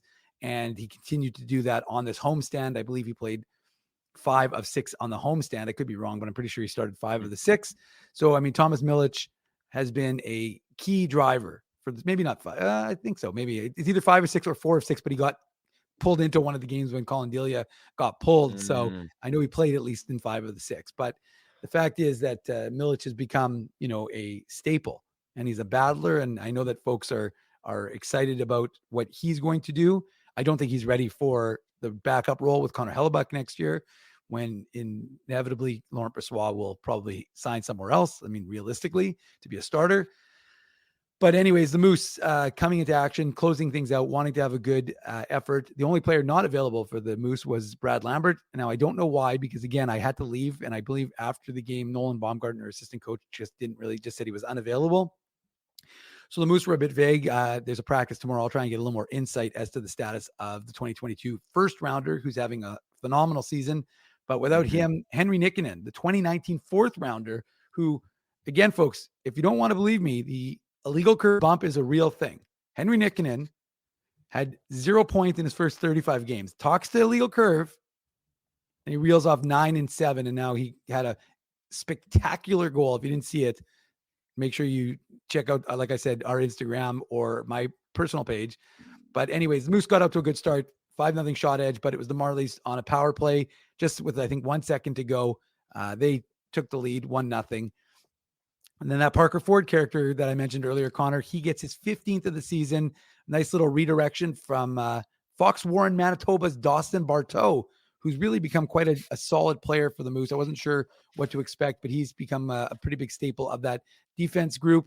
So it was 1-1. And then Logan Shaw, former member of the Manitoba Moose, he gave the Marlies a 2-1 lead and found some soft ice. So you're like, okay, well, you know, it was a good period. The Moose really kind of had I thought the majority of the play in that first, until you thought, okay, well, they'll come out and they'll start the second real well. I don't even think I was sitting down in my seat before there was a chance, and Nikita Chibrikov slides into Thomas Milic. Oh yeah, knocks him askew, and then they get a goal. And I'm like, well, I don't know. I can understand it, because even though the Marlies player went into Milic, he's knocked in by the Moose. So, but then the net's off the moorings. They called it a good goal. So that could have been rather deflating for the Moose, you know, and again, you know, while they do have a good spot where they are in the 5th and final playoff spot in the Central, you can't afford to take any games off. So it's 3-1 for the Marlies. But then, as I said, big response. Henry Nikkanen just makes a real nice play, chips the puck up and over the defender, and then goes roof to make it a 3-2 game. That's his 6th goal of the season, which is a career high. And then, you know, you talk about hockey being a funny game and how bizarre hockey can be sometimes. It's 3-2.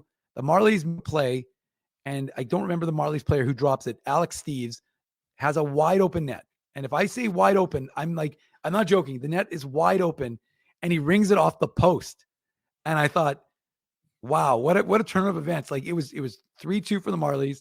They score. I'm not saying that the Moose couldn't come back, but it's deflating. And all of a sudden, 100%. They don't score. Moose take the puck. They go the other way. They don't score, but they get a power play. And then on the power play, Kyle Capobianco, he scores his 10th goal of the season, his 40, I think it's his 48th point to 46th point. I'm not sure. 46 point, 10 goals, 36 assists in 61 games. That's his, to make it 3-3. He's now the leading scorer amongst defensemen in the AHL. So Kyle Capobianco is an effective player at the AHL level. I don't think he's ever had this level of success. So he ties the game. So you're like, okay, well, that's big. How are things going to go in the third period? Well, Carson Golder gets his first AHL goal. Really nice move. Right. Has some strength along the wall, gets free, scores to make it 4-3. And both teams had chances, but the Moose close it out. And they end up winning, which is significant because, remember, we're talking about keeping distance between the teams that are in 6th and 7th, Iowa and Chicago, but also trying to gain on Texas, because the Texas Stars, the farm team of Dallas, have not been playing particularly well, and they've slid. And so as a result of their slide, they ended up playing and losing to Iowa last night. So the Moose now are 3 points back of 4th place. Coincidentally, Connor, I know you're curious about this. The Moose end the regular season in Texas with 2 games against the Stars. So it's setting itself up to be a heck of a fun end of the regular season. And like I said, go ahead, jump in. I do want to ask, is that because they've played each other like a million times, it feels like, over the last however many years, is there any chance that the Moose and Admirals meet in the first round?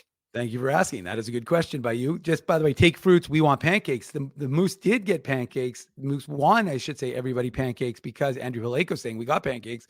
It is true, courtesy of that goal by Carson Golder. So that is everybody in the building. They needed only 1 goal to win pancakes. They got the 1 goal. So everybody got free pancakes. Anyways, what I was going to say, to answer your question, there is a good chance. So if everything plays out, and right now things are looking like they could play out this way, Grand Rapids would play Rockford. That's 2 versus 3. And now, right now, if the Moose can catch Texas, which would be big, they'll have home ice for their best of 3. It's called a play-in. So if they can win that, and of all the teams in the Central, I think they match up well against Texas, and Texas isn't going to get Logan Stankoven back, isn't going to get, right now the Stars have a lot of their guys. So I think that matchup works well. In addition to when those guys are healthy, I think that they match up well against Texas. But if they can get past Texas, then they'll most likely, I haven't checked to see if Grand Rapids can catch Milwaukee, but I don't think they can, because Milwaukee, the Nashville Farm team, won 19 straight games from January till February, but have hit a complete slide. So if ever there's a year, and Nashville we know is going to be a playoff team most likely, so they're not going to be sending guys down to the farm club. If ever there was a year that the Moose have some sort of advantages going into the playoffs, I think it's this year. They've got goaltending. The defense has played better. Their forwards have come together. So of all the years to be paying attention with all these Jets prospects, with Nikita Chibrikov, Brad Lambert, even guys like Daniel Torgerson, Henry Nikkanen, Ville Heinola, Tyrell Bauer, Danny Zhilkin and Chaz Lucius, who are both done for the season with injuries. But there's lots of excitement.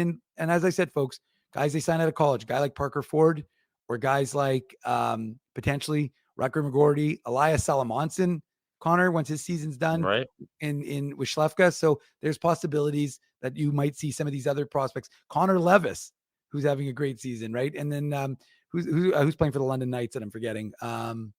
Jacob Julian, who's playing and having, I think he's having a monster. He had 16 points last year, and he's got 78 this year for London. So if his season ends, he's going to come to the Moose and make some potentially get some opportunities. We'll see. It's all very exciting. It's going to be a fun final 9 games for the Moose. Final 9 games for the Jets goes tonight. We're already into overtime, so we're going to end the show here, but we want to say thank you to everyone who has joined us, including Connor. Connor, do you have any final parting words for the chat now that you're, like I said, made your inaugural debut here on the Illegal Curve Saturday morning show? Yeah, this is a ton of fun. Thanks for having me. Thank you to everyone who joined us in chat. And yeah, I'll see you in a few hours, Dave. Up in the press box. Yeah, I see a lot of people as well, like just roaming the concourse. I like to do that before the games. I like to go say hi to the people that, like some of my family members have season tickets. I go say hi, see a lot of people. So if you see me, say hi. And yeah, it should be a great game tonight. Hopefully the Jets can end their slide, because I'm watching for the power play, to be honest. If they can end their power play slide, I think that's a win. But they've got to win against Ottawa. It's not a must win, but it's there. But I mean, you want to have a good showing. So just like Connor had a good showing, the Jets fans and the Jets team are going to be hoping to see a long showing from the Winnipeg, or from a good showing, I should say, from the Winnipeg Jets. Well, where's our boy Frosty with the sponsors, if he's not going to get it up there? I will say this has been a lot of fun, and I want to thank Connor for joining us. I want to thank all of you for spending your Saturday morning here on the Illegal Curve Hockey Show. We've had a ton of fun. We've had a ton of you. Make sure you smash that like button. Make sure you're subscribing. Make sure you leave comments, and make sure you share our social media stuff. If you're on Facebook, you see a post of mine, maybe with a comment from Connor, probably not, but if there is, you never know.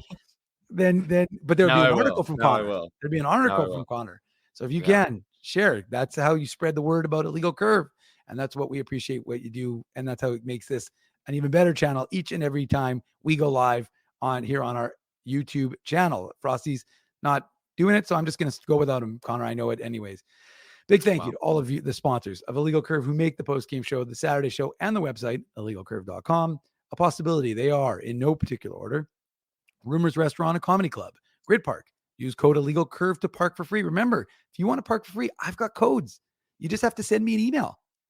Dave@illegalcurve.com. If you want to go to the game tonight, send me an email. Dave@illegalcurve.com. We can hook you up. Grid Park has given us free parking for the remaining home games. So if you want to go, I see Dave@illegalcurve.com.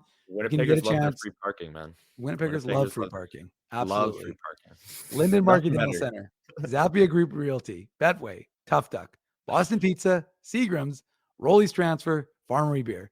Support these fine businesses because of their continued support of Illegal Curve Hockey. One final thing I'm going to mention, because today is the final day, Connor, the final day to order Illegal Curve merch.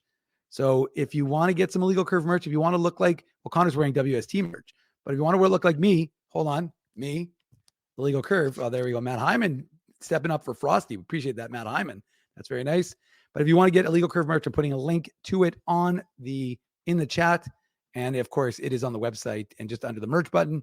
But today is the final day to get in your order. So make sure you get that order in today. And I'll remind everyone tonight when we have the Illegal Curve post-game show.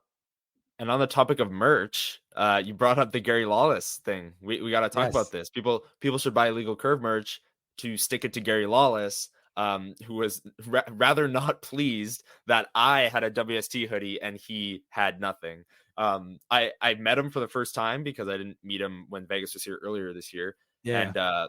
And I met him and he basically was like, how'd you get that hoodie? Like, I don't even have a hat. I don't have a mug, anything. And then he did the hit with Huss live from the arena and said the same thing kind of live and made fun of me for he said I was fresh out of the womb with a WST hoodie on and he can't even get one.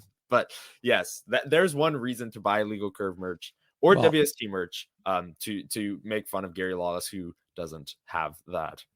There you go, Connor, with a little shot across the bow to Gary Lawless. And Rob called me out. So, Rob called me. Yeah, that's true. Rob called me out, and he's right. I didn't realize because I tend to just think about game days, but there are actually 31 days in March. So tomorrow will be officially your last day, not today. So you have today and tomorrow to get in your orders. Anyways, it's been enough of us. We got to get this podcast posted. Then Connor should be able to get his day started, as should I. And then we will, of course, be back here around 8:40 start. Well, we hope 8:40, but maybe closer to 9, given the late start time due to Sportsnet. Thanks very much for joining us here on the Illegal Curve Hockey Show. He's Connor Repchik. I'm Dave Minuk. It's been a fun Saturday morning. We'll see you later today on the Illegal Curve postgame show. Thanks for listening to this broadcast from Illegal Curve Hockey. For more great Illegal Curve content, subscribe to the Illegal Curve YouTube channel, follow @Illegal Curve on Twitter, Facebook, and Instagram, and visit your online home for hockey in Winnipeg, illegalcurve.com.